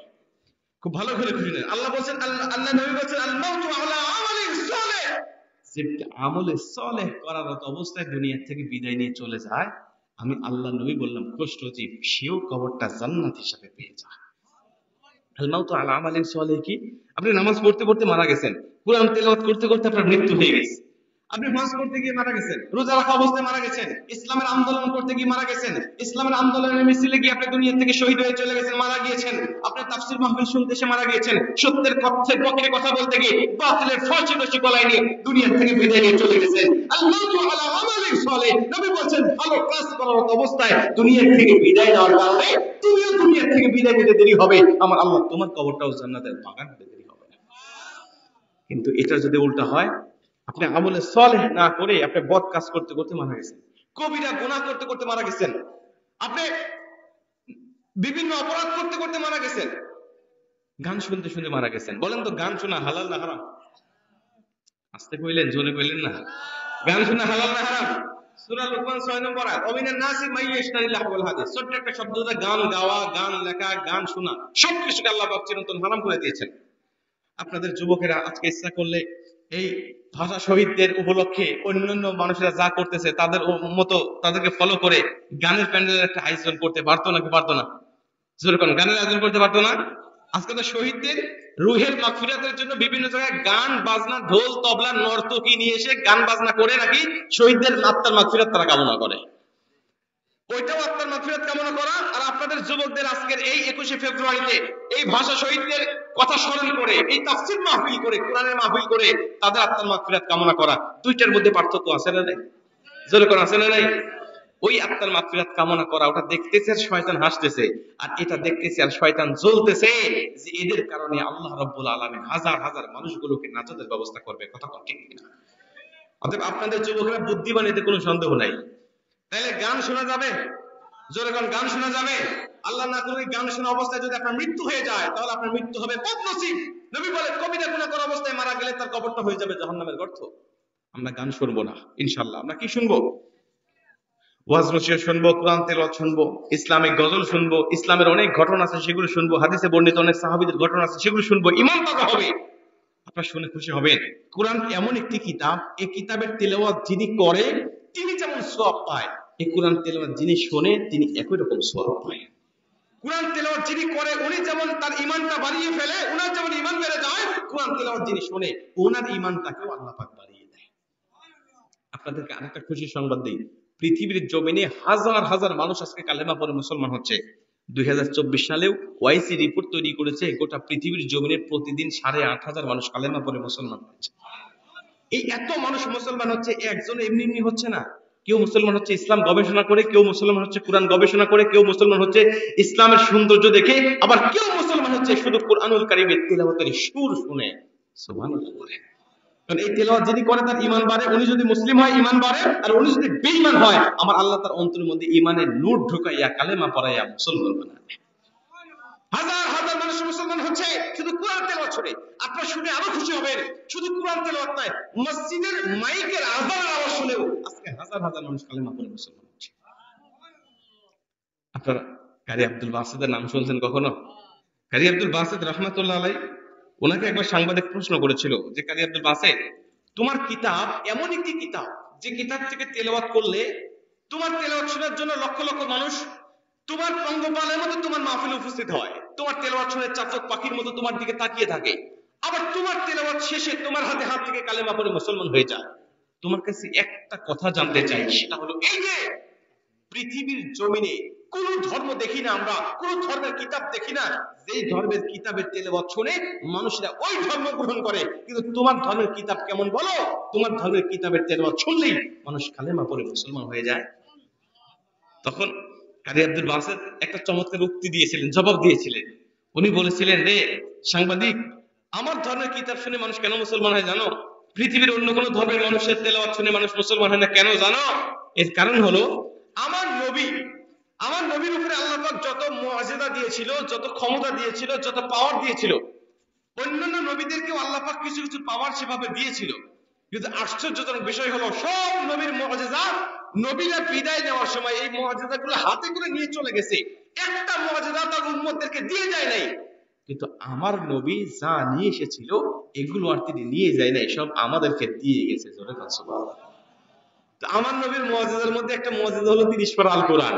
তো এই আল কোরআনুল কারীমের মুআজিজা নবীর জামানে যেমন ছিল আজও ঠিক তেমনই আছে, কিয়ামত পর্যন্ত একই রকম থাকবে। এই কোরআনুল কারীমের পাওয়ার, ক্ষমতা, কার্যকারিতা কিঞ্চিত পরিমাণও কমে যাবে না, পরিবর্তন হবে না। সুবহানাল্লাহ। মুসলমান ভাইরা আমার লক্ষ্য করেন, চমৎকার একটি ঘটনা আমি আপনাদেরকে শোনাই, আপনাদের ঈমান বেড়ে যাবে যদি একটুখানি মনোযোগ দিয়ে শুনতে পারেন। এরপরে আমি আপনাদেরকে মৃত মানুষের কথাগুলো, জান্নাতি মৃত্যুর কথাগুলো বলি, আমি আলোচনাটা শেষে থেকে নিয়ে আসবো। রাত অনেক হয়ে গেছে, আমি আপনাদেরকে কষ্ট দিব না, আমি আপনাদেরকে কমপ্লিট এই সাবজেক্টটা বোঝানোর জন্য একটুখানি উদাহরণ টানতেছি। মুসলমান, উনি বলে, আমাকে সাংবাদিকরা তখন প্রশ্ন করলো, আরে কারি আব্দুল বাসিত, তোমাকে প্রশ্ন করতে চাই, তুমি বলো পৃথিবীর জমিনে তোমার ধর্মের কিতাবের মুআজিজা তোমার নবীর জামানায় যেমন ছিল আজও নাকি ঠিক একই রকম আছে, কিয়ামত পর্যন্ত একই রকম থাকবে, কিন্তু এটা তোমরা বিশ্বাস করলেও আমরা বিশ্বাস করি না, আমরা নাস্তিক, আমরা বিভিন্ন ধর্মের অনুসারী, আমরা কিভাবে এটা বিশ্বাস করতে পারি বলো তো দেখি, তুমি আমাদেরকে বিশ্বাস কেমনে করাবে বলো? কারি আব্দুল বাসিত বলে, তখন আমি তাদেরকে ডাক দিয়ে বললাম, শোনো, তোমাদেরকে কুরআনুল কারীমের এমন একটি মুআজিজা এখন দেখাতে চাই, এমন একটা মুআজিজার কথা শোনাতে চাই, যেই মুআজিজা দেখে আমার হাতে হাত থেকে আমার একটা তেলাওয়াত শুনে একদিনই 10,000 মানুষ কালেমা পড়ে মুসলমান হয়েছিল। যদি বলেন সুবহানাল্লাহ। আমার বিশ্বাস যদি তুমি শুনতে পারো তুমিও কালেমা পড়ে মুসলমান হয়ে যাবে। শোনো, আমার নবী কুরআনুল কারীমের তেলাওয়াত যখন করত, বিভিন্ন বিদেশিরা নবীজির কাছে আসতো, কাবা জিয়ারত করার জন্য আসতো। আবু জেহেল বলতো, ওখানে যাইও না, ওখানে একটা পাগল আছে। বিদেশিরা বলতো, পাগল আবার কেমন দেখা যায়? যেই পাগলের অ্যাডভাইস হয়, এই পাগল সাধারণ পাগল হতে পারে না, যদিও না যাইতো নিষেধ করার কারণে আরো আগ্রহ করে সেখানে তারা প্রবেশ করে, এবং সেখানে যাওয়ার পরে আমার নবীজির কণ্ঠের তেলাওয়াত যখন তারা শুনতে পারে, নবীজির জবানের তেলাওয়াত যখন শুনতে পারে, তারা বলতে পারে, এত সুন্দর মানুষ কখনো পাগল হতে পারে না, এত সুন্দর কথা তিনি বলে তিনি কখনো পাগল হতে পারে না। যারা তাকে পাগল বলে তারাই বড় পাগল। বাপ দাদার ধর্ম ছেড়ে দিলাম, উনি যে ধর্মের কথা বলছে ওনার ধর্মটাই সত্য ধর্ম। দেরি নয়, কালেমা পড়ে মুসলমান হয়ে গেলাম। জোরে বল সুবহানাল্লাহ। নবীন জামানায় মুসলমান হতে যেমন আজও ঠিক তেমনই মুসলমান হয়। আপনার শুনে খুশি হবে, আমি ছোট মানুষ, আমার শুধু ওয়াজ শুনে 3 জন হিন্দু কালেমা পড়ে মুসলমান হয়েছে।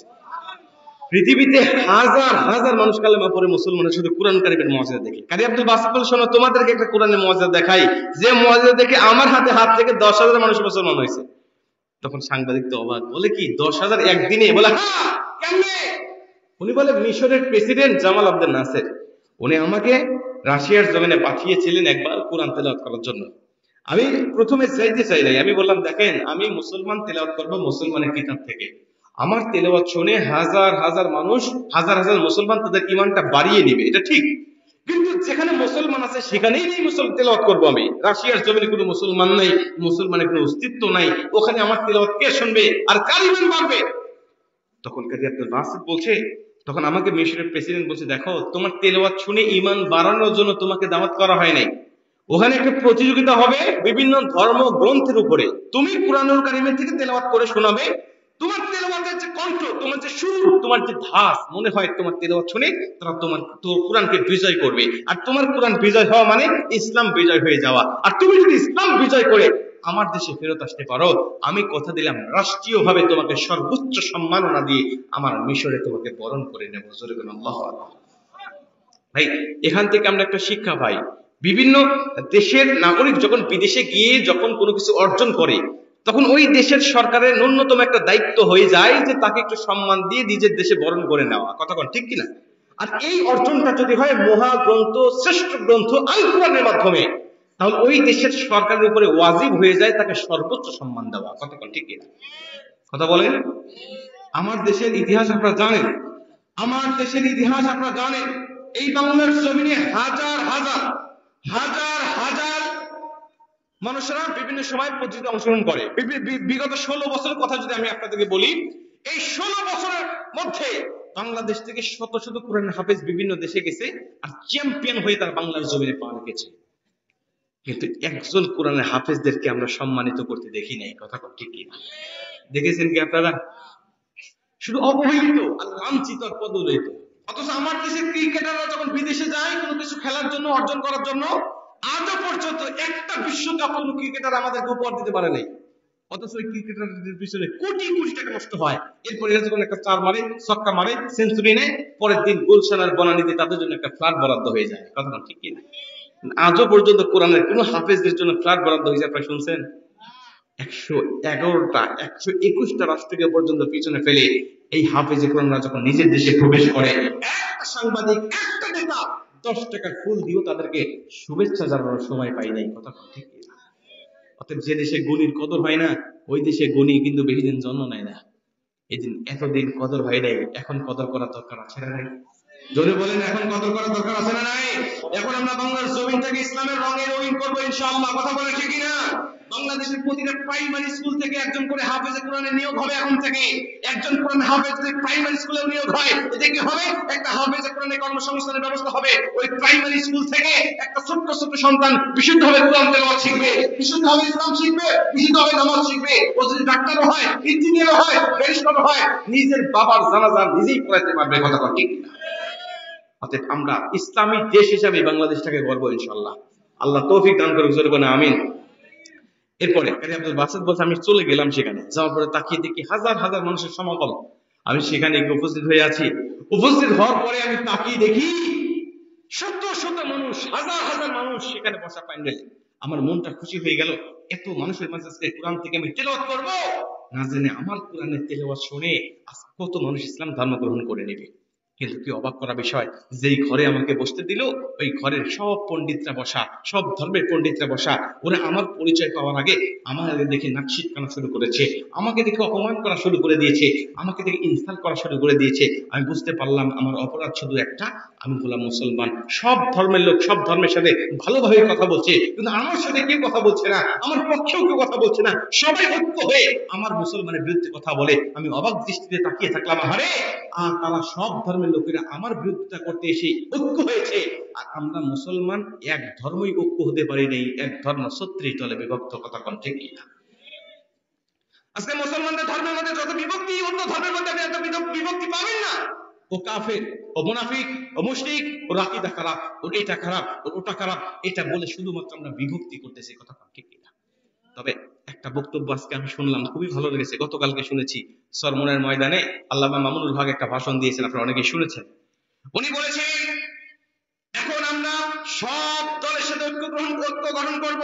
উনি বলেছেন আমরা আহলে হাদিসের কাছেও যাব, তাদের কাছে গিয়ে আমরা ঐক্য গঠন করব, তাদেরকেও আমরা দলে নিয়ে আমরা সুন্নিদের কাছেও যাব, আমরা হেফাজতুল ইসলামের কাছে যাব, আমরা জামাত ইসলামের কাছে যাব, আমরা চরমনাই, আটরশি, দানবাগি, আমরা কোন ধর্মের যারা মুসলমান বলে নিজেকে পরিচয় দেয়, আমরা কোন বিভক্তি থাকবো না। এক গ্লাস পানির দুধের মধ্যে একটা মশা পড়লে মশা যেমন ফেলে দিয়ে দুধটা আমরা খেয়ে ফেলি, ঠিক তেমনি ভাবে সব ধর্মের লোকেরা ঐক্য হয়ে মশার মতো ভুলগুলোকে দূরে সরা দিয়ে সব দলের লোকেরা ঐক্য হয়ে আমরা এই দুধের মতো গ্রহণ করে আমরা ছবিটাকে ইসলামী রাষ্ট্র হিসেবে তৈরি করবো ইনশাআল্লাহ। কথা ঠিক কি না? আল্লাহ পাক আমাদেরকে সেটা দেখার তৌফিক দান করুন, আমিন। কাজী আব্দুল বাসিত বলছে সব ধর্মের লোকেরা ঐক্য হয়ে যখন আমার বিরুদ্ধে কথা বলছে, আমি অবাক দৃষ্টিতে তাকিয়ে আছি যে আমার কুরআনুল কারীমের, আমার ইসলামের পক্ষে কেউ নাই। আমি যা বুঝতে পারলাম যে হয়তোবা তারা আমাকে আজকে বিজয় করবে না, আমার কুরআনের বিপক্ষে তারা রায় দিবে, এটা আমি ভেবে নিয়েছি। হঠাৎ লক্ষ্য করে তাকিয়ে দেখি পরিচালক মণ্ডলী মঞ্চ থেকে ঘোষণা করতেছে যে আমাদের মাঝে এখন মূল আয়োজন শুরু হবে, সব ধর্মের পণ্ডিতদেরকে আমরা সময় দেব, একই রকম নয়, আমরা বিভিন্ন ধর্মের গুরুত্ব বিবেচনা করে এক এক ধর্মকে এক এক রকম সময় দেব।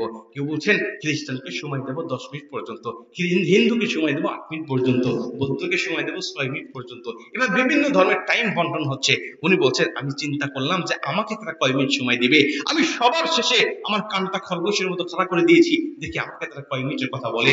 আমি তাকিয়ে দেখি তারা বলছে মুসলমানদের ধর্মের পণ্ডিতদের কেউ সময় দেব, আমরা বেশি সময় দিয়ে মূল্যবান সময় নষ্ট করতে পারি না, সময় দেব ঠিক, কিন্তু বেশি নয়, মাত্র 2 মিনিট। কাজী আব্দুল বাসিত বলে যখন 2 মিনিটের কথা আমাকে বলেছে আমার হৃদয়টা ভেঙে চৌচির হয়ে গেছে। কেন? আমার আল্লাহ আমাকে এত লম্বা নিঃশ্বাস দিয়েছিল যে এক নিঃশ্বাসে আমি 2 মিনিটের উপরে তেলাওয়াত করতে পারতাম। সুবহানাল্লাহ। তার মানে আমাকে এক নিঃশ্বাস পর্যন্ত সময় দিল না।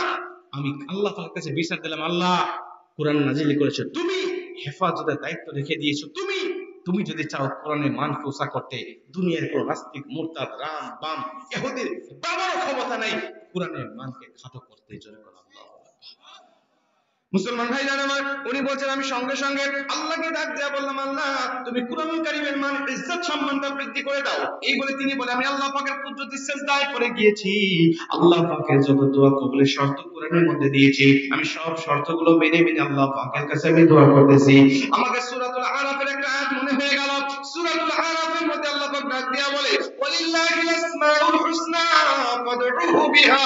রে পৃথিবীর মানুষেরা, তোমরা যদি কুরআনুল কারীমের, তোমরা যদি আমি আল্লাহ পাকের কাছে দোয়া করতে চাও, যদি কোনো কিছু আমি আল্লাহ পাকের কাছ থেকে চাও, কেমনে চাইবা? আমি আল্লাহ পাক তোমাকে ফর্মুলা শিখাই নাই। ওয়ালিল্লাহিল আসমাউল হুসনা ফাদউহু বিহা। আমি আল্লাহ পাকের কিছু নাম রয়েছে যে নামগুলোকে সিফাতি নাম বলা হয়। আসমাউল হুসনা, সুন্দর সুন্দর নাম আমি আল্লাহ রয়েছে। এই নামগুলো ধরে ধরে যখন তুমি আমার কাছে দোয়া করবে, আমি আল্লাহ পাক তোমার দোয়াটা যত বড় হোক না কেন, যত কঠিন দোয়া হোক না কেন, আমি আল্লাহ পাক তোমার দোয়াটাকে কবুল করে নেব। নবীজি বলেন আল্লাহ পাকের সিফাতি নাম হাদিসের মধ্যে 99টা বর্ণনা করা রয়েছে। আর এই 99টা নামের মধ্যে এমনও কিছু নাম রয়েছে যে নামগুলোকে ইসমে আজম বলা হয়, পাওয়ারফুল নাম বলা হয়, ক্ষমতাধর নাম বলা হয়। যেই নামগুলো ধরে আল্লাহ পাকের কাছে কোনো কিছু চাইলে আমার আল্লাহ তাআলা দোয়াটা খালি হাতে ফেরত দেয় না। কারী আব্দুল বাসিত বলে এই 99টা নাম ধরে ধরে আমি আল্লাহ পাকের কাছে সেদিন দোয়া করা শুরু করে দিয়েছি। আমি আল্লাহকে ডাক দিয়ে বলেছিলাম, মালিক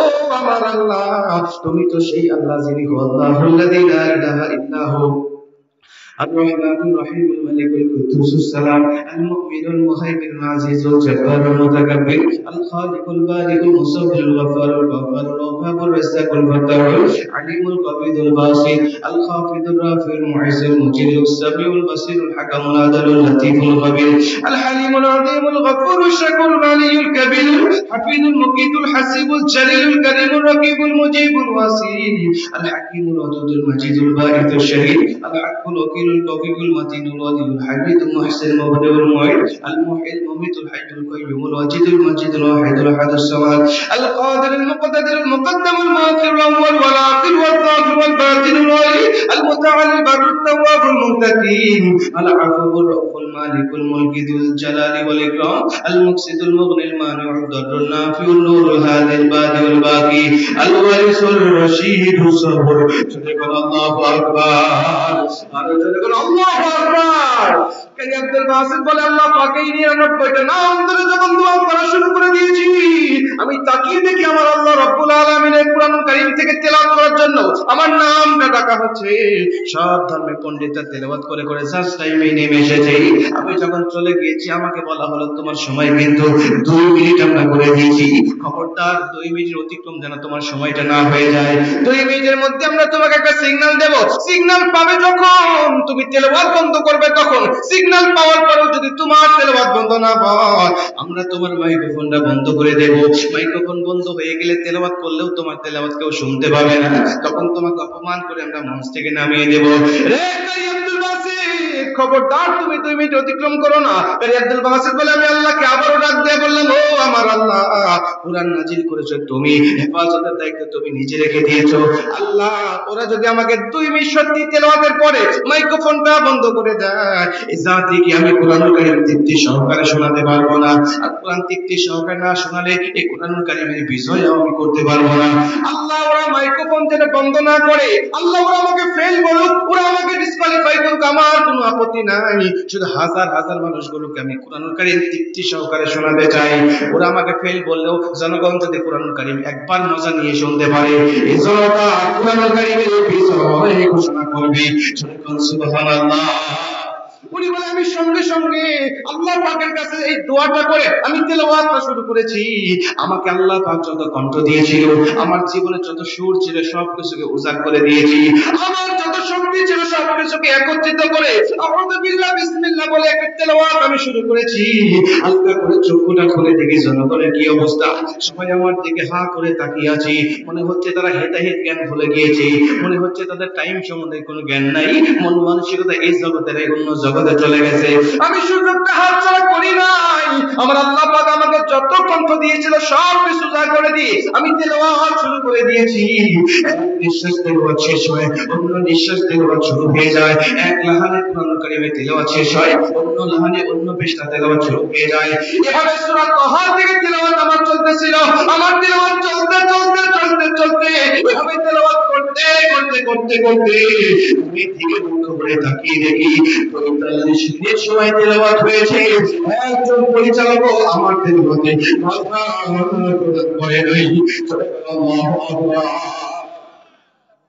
45 মিনিট তো তেলাওয়াত করার পরে নিজেই যখন সাদাকাল্লাহুল আযীম বলে তেলাওয়াতটা বন্ধ করেছি, আমার তেলাওয়াত শেষে আমি তাকিয়ে দেখি পিন পতন নিরাপত্তা, কারো মুখে কোনো কথা নাই, কারো মুখে কোনো সাউন্ড নাই। ওই পরিচালক যিনি আমাকে 2 মিনিট সিগন্যাল দেওয়ার কথা বলেছিল, 2 মিনিট পরে আমার মাইক্রোফোন বন্ধ করে দেওয়ার মতো হুমকি দিয়েছিল। উনি কাঁপতে কাঁপতে উঠে দাঁড়িয়ে গেছে, আমাকে ডাক দেখা কাজী আব্দুল বাসিত, আমরা তোমাকে 2 মিনিট সময় দিয়েছিলাম আর বলেছিলাম 2 মিনিট পরে তোমাকে একটা সিগন্যাল দেওয়া হবে, তুমি সিগন্যাল পাবে যখন তেলাওয়াতটা বন্ধ করে দিবে তখন। তোমাকে এখনো সিগন্যাল দেওয়া হয়নি, তেলাওয়াত কেন বন্ধ করেছো? আল্লাহু আকবার। তোমাকে এখনো সিগন্যাল দেওয়া হয় নাই, তেলাওয়াত কেন বন্ধ করেছো? তুমি সিগন্যাল পাবে না যতক্ষণ তেলাওয়াত করতেই থাকো ততক্ষণ। চলে বল সুবহানাল্লাহ। আল্লাহু আকবার বলে কাজী আব্দুল বাসিত বলে সাংবাদিক আল্লাহর কসম, কুরআনের মুআজিজা কেমন দেখা যায় তোমাদেরকে বলি শোনো।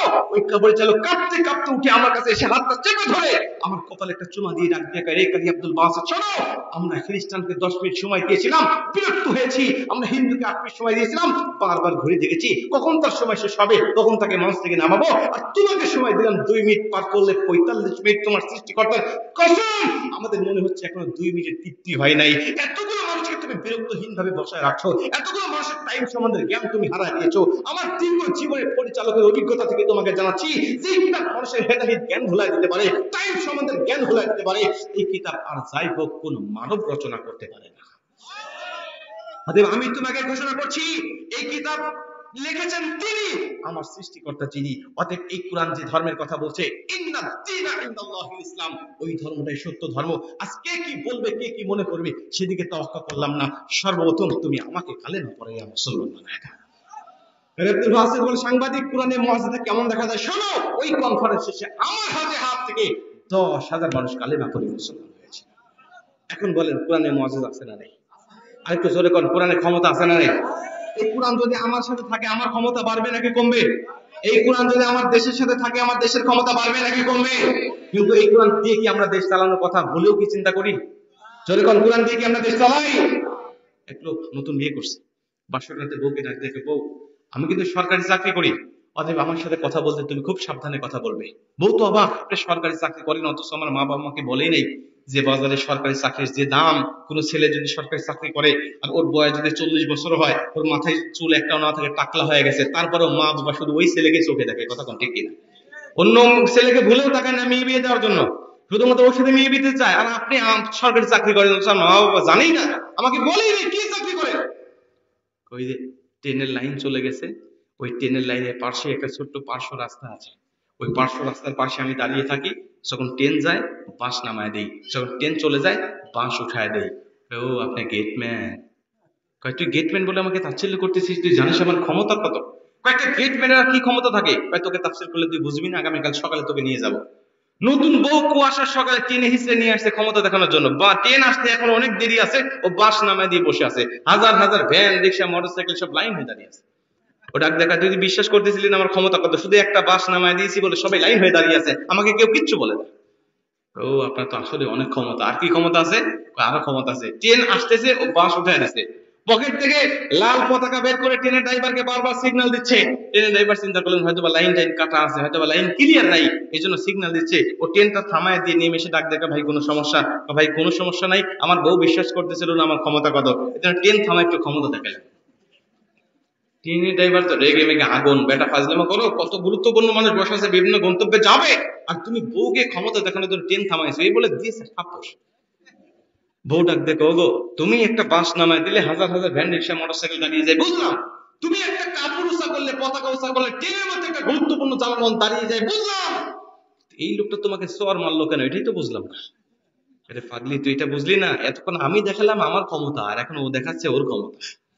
বিশ্বাস করেন ভাই, আজকে আমার দেশে শুধুমাত্র এই ক্ষমতা দেখা দেখি চলে, কথা বলেন ঠিক কিনা? যে দল যখন ক্ষমতায় থাকে নিজস্ব ক্ষমতাগুলো বাস্তবায়ন করতে থাকে জনগণের উপরে, এরপরে আরেকটা যখন ক্ষমতায় যায় তখন তারাও নিজস্ব ক্ষমতাগুলো বাস্তবায়ন করতে থাকে জনগণের উপরে, মাঝখানে এই জনগণের অবস্থা বেকায়দা হয়ে যায়, কথা বলেন ঠিক কিনা?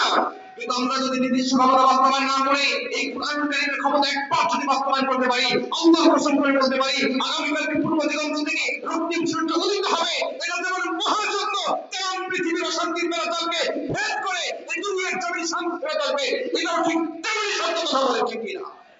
আমাদের এই শান্তির রাষ্ট্র আমরা দেখতে চাই, রাজি আছেন তো ইনশাআল্লাহ? এই রাষ্ট্র দেখতে গিয়ে যদি আমাদের হাত দিতে হয় হাত দিতে রাজি, পা দিতে হয় পা দিতে রাজি, বুকের তাজা রক্ত যদি জমিনে ঢেলে প্রয়োজন হয় সেটাও দিতে রাজি। তবু কোরআন নির্দেশ করলে কেমন দেখা যায়? একটা পাশ দিয়ে গিয়ে দেখতে চাই তো হাত করে আল্লাহকে দেখা।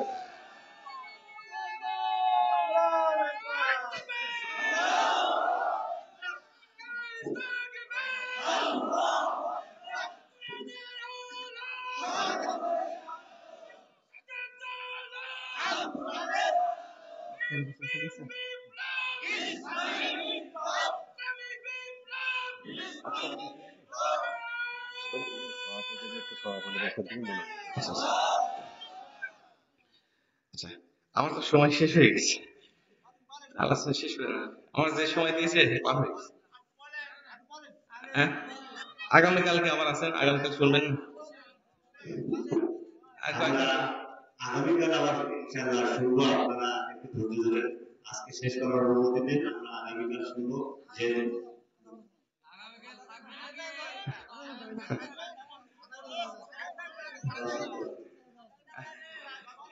আচ্ছা, আর কয়েক মিনিট আমি আমার আলোচনা শেষ করতেছি, আমার আলোচনা তো শেষ হয় নাই, আমি ফিনিশিং দিচ্ছি, এদিকে লক্ষ্য করেন। 7টা মৃত্যুর কথা বলেছিলাম, আর 3টা বলছি, আর 4টাই বাদ আছে, না 4টা বলছে আর 3টা বাদ আছে, মনে আছে কি আপনাদের? আমি আপনার ফিনিশিং দিচ্ছি, শোনেন। তবে এই যে কথাটা আমি বলতেছিলাম যে কোরআনুল কারীমের ক্ষমতা বোঝা থেকে এখানে চলে আসছি। বলেন তাহলে শান্তি পেতে হলে কোরআনুল কারীমের বিকল্প কিছু আছে? যদি বলেন বিকল্প কিছু আছে না, আমাদের কোরআনই লাগবে যদি আমরা শান্তি পেতে চাই। কথা কোন ঠিক কিনা? এই বাংলার জাতি 54 বছর পার হয়ে গেছে, 55 বছর পার হয়ে গেছে, কিন্তু কোরআন দিয়ে দেশ চললে কেমন দেখা যায় একটা বারও দেখতে পারেনি। পারছেন কি? পারি নাই আমরা। এতো অতএব আমরা দেখতে চাই একবার যে কোরআন দিয়ে দেশ চললে কেমন দেখা যায়। আর এজন্য যদি আপনাদেরকে ডাকা হয়, সারা দিতে রাজি আছেন? ভুল পথের পা বাড়াবেন না তো? সব তো দেখছি, শান্তি একটাতেও পাই নাই। কি কোন? সব দেখছি, শান্তি একটাতেও পাই নাই। একবার কোরআন দেখতে চাই যে কোরআন আমাদের শান্তি দিতে পারে কি পারে না। কোরআন যেখানে শান্তি সেখানে, ইসলাম যেখানে শান্তি সেখানে, এটা চিরন্তন সত্য। কথা কোন ঠিক কিনা? একটা উদাহরণ দেই, কষ্ট হবে আপনাদের। এক দোকানদার অনেক বড় দোকান চালায়, একা একা তার চালাইতে কষ্ট হয়। একটা কর্মচারী রাখছে দোকান চালানোর জন্য। কর্মচারীর নাম হলো ইসলাম। কি নাম? ইসলাম। ওই দোকানদারের একটা সুন্দরী মেয়ে ছিল, ঘটনাক্রমে সুন্দরী মেয়ের নাম রাখছিল শান্তি। কি নাম? তার মানে ইসলাম যেখানে শান্তিও। দোকানদারের বুঝতে বাকি রইল না যে আমার মেয়ে শান্তি আর আমার কর্মচারী ইসলাম, দুজনের মধ্যে একটা প্রেমের সম্পর্ক তৈরি হয়ে গেছে। দোকানদার জানতে পারলো যখন, ইসলামের পিঠ মুড়া দিয়ে বাঁধলো তখন। শুধু বাঁধে না, গিরাই গিরাই মারে। শেষ পর্যন্ত চাকরিটাও দিল ক্যান্সেল করে। ইসলাম কই আধুনিক যুগে, ডিজিটাল যুগে প্রেম করার অপরাধে তুমি আমার চাকরি দিলে ক্যান্সেল করে। দোকানদার শুনে রেখো ভালো করে, তোমার মেয়েকে আমি ঘর ছাড়া করবো 2 দিনের ভিতরে। দোকানদারকে আলটিমেটাম দিয়ে দিছে। 2 দিনের মধ্যে টেলিফোনে ফোন দিয়ে শান্তিকে বলছে, হ্যালো শান্তি কোথায়? কয় আছি তো বাসায়। কয় জলদি চলে এসো অমুক জায়গায়, এই ইসলাম তোমাকে নিয়ে সুখের ঘর বাঁধতে চায়। ইসলামের ফোন পেয়ে শান্তি এক দৌড় ইসলামের কাছে যখন গিয়ে সুখের ঘর বাঁধার পরিকল্পনা করছে, দোকানদার সারাদিন দোকানদারি শেষে বাড়িতে গিয়ে দেখে তার স্ত্রী আছে, অন্যান্য সন্তান আছে, যারা যেখানে ছিল সেখানেই আছে, কিন্তু একমাত্র মেয়ে শান্তি। জোরে কোন শান্তি নাই। চিল্লা ফাল্লা শুরু করে দিয়েছে, আমার শান্তি গেল কোথায়, আমার শান্তি গেল কোথায়? পাড়া প্রতিবেশী দৌড়ে এসে ডাক দেখে, দোকানদার তুমি চিল্লাও কেন? কয় আমার শান্তি নাই। কয় তোমার শান্তিকে খোঁজার আগে বলো তোমার কর্মচারী ইসলাম কোথায়? কয় তাকে তো পিটাই দিয়েছি বিদায়। দোকানদার তুমি তো বোকা, তোমার ইমানের খেতে লাগছে বোকা, এজন্য তোমার নিজের নিয়ে শান্তি তোমাকে দিয়েছে ধোকা। কথা ঠিক কিনা? বলছে কেন? এত কিছু বোঝো আর এইটুকু বোঝো না, এত হিসাব নিকাশ রাখো আর এইটুকু রাখো না। আরে যেই ঘরে ইসলাম থাকে না ওই ঘরে শান্তি থাকার কোনো প্রশ্নই আসে না। কথা বল ঠিক না? আজকে ইসলাম শুধু আছে আমাদের টুপিতে, দাড়িতে, পাগড়িতে, পাঞ্জাবিতে। ইসলাম শুধু আছে আজকে আমাদের মসজিদ মাদ্রাসার চার দেওয়ালের ভিতরে। ইসলাম নেই কোনো কাজে কর্মে। আমরা যদি ইসলামটাকে সংসদ ভবন পর্যন্ত, রান্নাঘর থেকে নিয়ে সংসদ ভবন পর্যন্ত ঠিক করতে পারতাম, আল্লাহর কসম করে বলি আগামীকালকে পূর্ব দিগন্ত থেকে অন্তিম সূর্য যেমন উদিত হবে, এটা তেমন সত্য। তাই পৃথিবীর শান্তি বেড়া ঝলবেট করে একদিনের মধ্যেই দুনিয়ার জন্য শান্তি বেড়ে বাঁচবে। কথা ঠিক না? অতএব ইসলাম যেখানে শান্তি সেখানে। আমার কৃষক ভাই, শ্রমিক ভাই, একটি কথা বইলা যাই, মনে রেখো ইসলাম ছাড়া শান্তি কোথাও নাই। আমার কৃষক ভাই, শ্রমিক ভাই, একটি কথা বইলা যাই, মনে রেখো ইসলাম ছাড়া শান্তি কোথাও নাই। দেখলাম কত নেত্রী নেতা মিঠা মিঠা বলল কথা, দেখলাম কত নেত্রী নেতা মিঠা মিঠা বলল কথা, নিজের কাজে ব্যস্ত ওরা, তোমায় দেখার সময় নাই। নিজের কাজে ব্যস্ত ওরা, তোমায় দেখার সময় নাই। মনে রেখো ইসলাম ছাড়া শান্তি কোথাও নাই। আমার কৃষক ভাই, শ্রমিক ভাই, একটি কথা বইলা যাই, মনে রেখো ইসলাম ছাড়া শান্তি কোথাও নাই। ঠিক কিনা বলে? আমাদের ইসলাম আমরা চাই। কথা বলেন ঠিক কিনা? আল্লাহর জমিনে আল্লাহর আইন আমরা চাই। আল্লাহ পাক এটা আমাদের জীবিত থাকা অবস্থায় দেখে যাওয়ার তৌফিক যেন দান করে। জোরে করে আমিন। আরেকটা জোরে করে আমিন। সম্মানিত ভাইরা আমার, আমি শেষ করে দিচ্ছি। আর খুব বেশি 5 মিনিট সময় লাগবে এই 4টা পয়েন্ট শেষ করতে, 3টা পয়েন্ট শেষ করতে। 3 দুগুণ 6 মিনিট ছিল, আমি 5 মিনিটের মধ্যে শেষ করে দিচ্ছি। বিরক্ত হচ্ছেন না তো? আপনারা আধা ঘন্টা চাইছেন, আধা ঘন্টা দেওয়া সম্ভব হচ্ছে না, কারণ আগামীকালকে আবারও মাহফিল আছে, আপনাদের কষ্ট হবে। এজন্য কমিটি চাইছে 10 এর মধ্যে শেষ করে দেওয়ার জন্য। অলরেডি 8 মিনিট পার হয়ে গেছে। আর আমি আপনাদেরকে 25 এর মধ্যে শেষ করে দিচ্ছি ইনশাআল্লাহ। দোয়া আছে, আমাদের সভাপতি সাহেব উনি একটু বক্তব্য দিবেন, আমি আপনাদের শেষ করে দিচ্ছি। 1 নম্বর বলেছিলাম কি, মনে আছে কি আপনাদের? 1 নম্বর সূরাতুল মুলকের কথা বলেছিলাম, মনে আছে আপনাদের? 2 নম্বরে বলেছিলাম আয়াতুল কুরসি। 3 নম্বরে বলেছিলাম কালেমা পাঠ করতে করতে যে ব্যক্তি মারা যায়। 4 নম্বরে বললাম আল মাউতু আলা আমালিন সালেহ, ভালো ভালো কাজ করার রত অবস্থায় যারা মারা যায়। 4 নম্বর। 5 নম্বরে নবীজি বলেন আল মুমিনু ইয়ামুতু বিআরাকিল জাবিন, যখন কোনো মুমিন মারা যায় দেখবে তার কপালটা ঘেমে যায়। যখন দেখবে কপালটা ঘেমে গেছে, বুঝে নিও যে ওই লোকটা আল্লাহর সন্তুষ্টির উপরে দুনিয়া থেকে বিদায় নিয়ে চলে গেছে। আল মুমিনু ইয়ামুতু বিআরাকিল জাবিন, নবী বলেন মুমিন যখন মারা যায় তার কপালটা ঘেমে যায়। সুবহানাল্লাহ বললেন না? 5 নম্বর। 6 নম্বরে নবীজি বলেন আল মা মিন মুসলিমিনা ইয়ামুতু ইয়াউমুল জুমআতি আও লাইলাতিল জুমআ ইল্লা ওয়াকাহু আল্লাহু ফিতনাতাল কবর, অর্থ শোনার আগে একবার সুবহানাল্লাহ। ওই বলেন যে ব্যক্তি জুমার রাতে আর জুমার দিনে দুনিয়া থেকে বিদায় নিয়ে চলে যায়, আমার আল্লাহ তার কবরটা শুধু জান্নাত বানায় তা নয়, ইল্লা ওয়াকাহুল্লাহু ফিতনাতাল কবর, ওর কবরটাকে সমস্ত ফিতনা থেকে আল্লাহ পাক মুক্ত করে দেয়। জুমার রাত আর জুমার দিন, আজকে জুমার দিন ছিল সারাদিন, এখন তার জুমার রাত নাই। জুমার রাত বলা হয় গতকালকের রাত্রি, মানে বৃহস্পতিবার দিবাগত রাত্রি, বৃহস্পতিবার দিবাগত রাত্রে। আর জুমার দিন শুক্রবারে যদি কেউ মারা যায়, আল্লাহ নবীর ভাষা অনুযায়ী সে ব্যক্তি জান্নাতি মরণ পেয়ে যায়। এখন আপনাদের মনে একটা প্রশ্ন আসছে, আমি জানি হুজুর আমাদের দেশের অনেক সুদ করে জুমার দিনে মারা যায়, ঠিক না ভাই? ঠিক। অনেক ঘুষ করে জুমার দিনে মারা যায়, অনেক বেনামাজিও মারা যায়। আল্লাহ নবী জানতেন না যে আমার উম্মতের মধ্যে এই প্রশ্নটা আসবে? কি জানতেন না? এদের নবীজি 1450 বছর আগে এর উত্তরটাও দিয়ে গেছে, যেরকম সুবহানাল্লাহ। নবীজি হাদিস শুরুতে শর্ত দিয়ে দিয়েছেন, মা মিন মুসলিমিনা ইয়ামুতু ইয়াউমাল জুমআতি আও লাইলাতিল জুমআ ইল্লা ওয়াকাহুল্লাহু ফিতনাতুল কবর। যে ব্যক্তি মুসলিম হবে, পরিপূর্ণ মুমিন হবে, মুসলিম আর মুমিন যদি জুমার দিনে মারা যায় তবেই তার কবরটা জান্নাতের বাগান হবে। এখন বলেন সুদখোর কি মুমিন হতে পারে? সুদখোর কি মুসলিম হতে পারে? না, কারণ আল্লাহর সাথে যুদ্ধের ঘোষণা দিয়েছে, নবীর সাথে যুদ্ধের ঘোষণা দিয়েছে। আল্লাহ এবং নবীর সাথে যুদ্ধের ঘোষণা দিয়ে কেউ মুমিন থাকতে পারে না। অর্থাৎ এ মারা গেলে এই অফারের অন্তর্ভুক্ত সে হবে না। মুসলিম যদি মারা যায় তবে তার কবরটা জান্নাতের বাগান হবে। সুবহানাল্লাহ। মুসলমান ভাইরা আমার, 7 নম্বর জান্নাতি মৃত্যু তারা পায় যারা শহীদ হয়ে দুনিয়া থেকে বিদায় নিয়ে চলে যাবে। শহীদ কাকে বলে? যারা আল্লাহর জমিনে আল্লাহর দ্বীনকে বাস্তবায়ন করার জন্য প্রাণপণ লড়ে যায়, যারা আল্লাহ পাকের হুকুমত প্রতিষ্ঠা করার জন্য দুনিয়ার জমিন থেকে বিদায় নিয়ে চলে গিয়েছে, আল্লাহ পাক তাদেরকে শহীদ হিসেবে দুনিয়ার জমিন থেকে নিয়ে যাবে। এদেরকে কিয়ামতের ময়দানে সবচেয়ে উচ্চ মর্যাদার অধিকারী বানানো হবে। নবীজি বলেন, শুধু আল্লাহর রাস্তায় জীবন দেওয়াকে শহীদ বলা হলে আমার উম্মতের মধ্যে শহীদের সংখ্যা কমে যাবে। এজন্য আমার আল্লাহ পাক ভালোবেসে বেশে আমার উম্মতের শহীদের সংখ্যা, শহীদের হাল পাল্লাটা ভারী করার জন্য আমার উম্মতের আরো 7টা মরণকে শহীদি মর্যাদা দান করেছে। সুবহানাল্লাহ। আরো 7টা মরণকে শহীদি মর্যাদা দান করেছে। 1 নম্বরে আল গারিকু শাহিদুন, যে ব্যক্তি পানিতে ডুবে মারা যাবে, ও যদি মুমিন হয় আমার আল্লাহ তাকে শহীদি মরণ দান করে দিবে। 2 নম্বরে আল মাতহুনু শাহিদুন, যে ব্যক্তি পেটের পীড়ায়, পেটের ব্যথায় দুনিয়া থেকে বিদায় নিয়ে চলে যায়, আল্লাহ পাক তাকেও শহীদি মরণ দান করে দিবে। 3 নম্বরে যে ব্যক্তি আগুনে পুড়ে মারা যাবে আমার আল্লাহ পাক তাকেও শহীদি মরণ দান করে দিবে। 4 নম্বরে যে ব্যক্তি মাটি চাপা পড়ে দুনিয়া থেকে বিদায় নিয়ে চলে যাবে। এই হাদিসটাকে ব্যাখ্যা করে মুহাদ্দিস একটু বাড়িয়ে বলেছে, মাটি চাপা, গাড়ি চাপা, পাথর চাপা, পাহাড় চাপা, গাছ চাপা, এই চাপা পড়ে যারা দুনিয়া থেকে বিদায় নিয়ে চলে যাবে, 4 নম্বরে আমার আল্লাহ তাদেরকেও শহীদি মরণ দান করে দিবে। 5 নম্বরে নবীজি বলেন, যে ব্যক্তি মহামারীতে আক্রান্ত হয়ে দুনিয়া থেকে বিদায় নিয়ে চলে যাবে।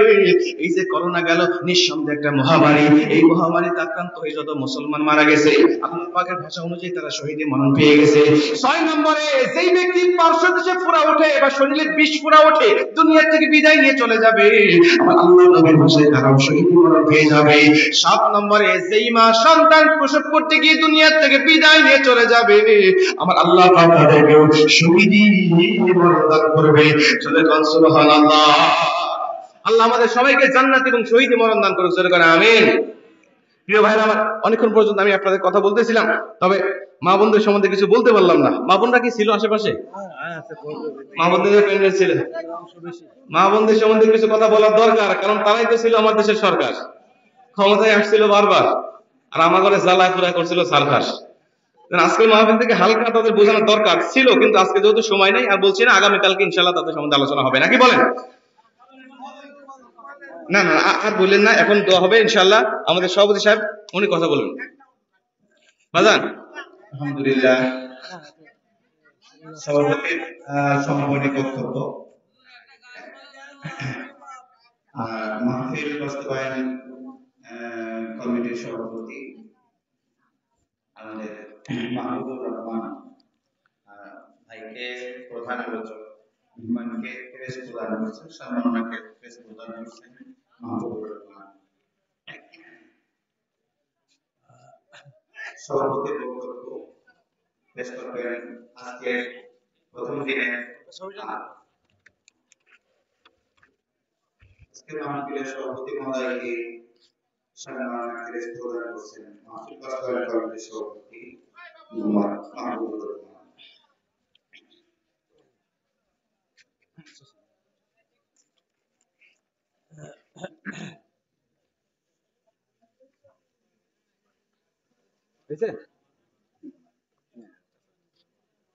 আজকে প্রথম দিনে সভাপতি কথা নিয়ে এসেছেন। আজকে প্রথম দিনের কমিটির সভাপতি ফখরুল হাসান নাকু ভাই শুভেচ্ছা বক্তব্য।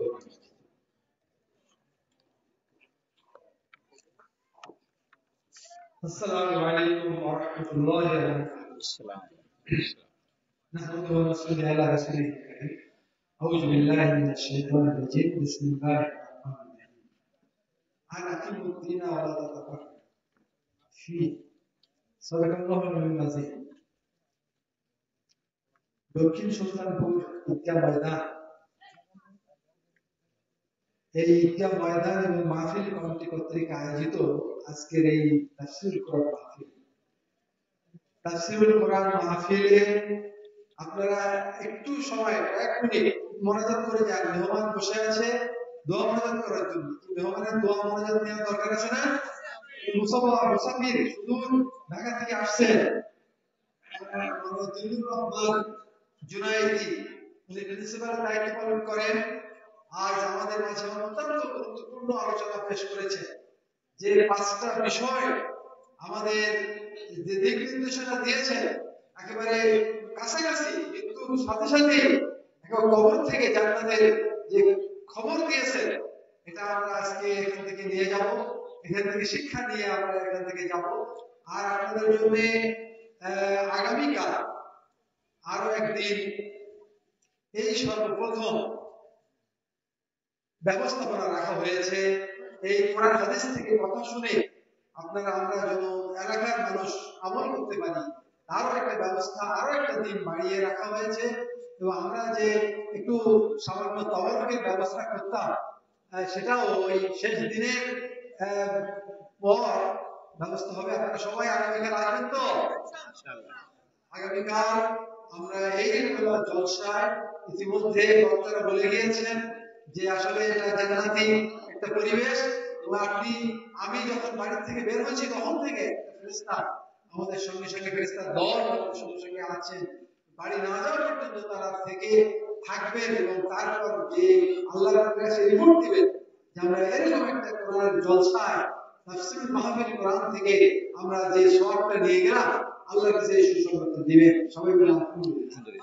প্রিয় ভাইয়েরা, আপনাদের আন্তরিক মোবারকবাদ যে আপনারা কষ্ট করে সবচেয়ে বড় একটা সবের কাজ নিয়েছেন আর আজকে যে ব্যবস্থাপনা করেছে তাদেরও মোবারকবাদ যে তারা এই যুবক ছেলেরা দীর্ঘদিন ধরে আমাদের এই 42তম মনে পড়ে যখন এই মসজিদ প্রতিষ্ঠা হয় সেই সময়ই আমার মনে পড়ে লুৎফর রহমান খান আমার বন্ধু ছিল, সেই তাকে আহ্বান করে আমরা প্রথম মাহফিল করেছিলাম। আমি সেক্রেটারি ছিলাম আর ওই যুবকরা, আমরা তখন যুবক 9-10 পড়ি এরকম।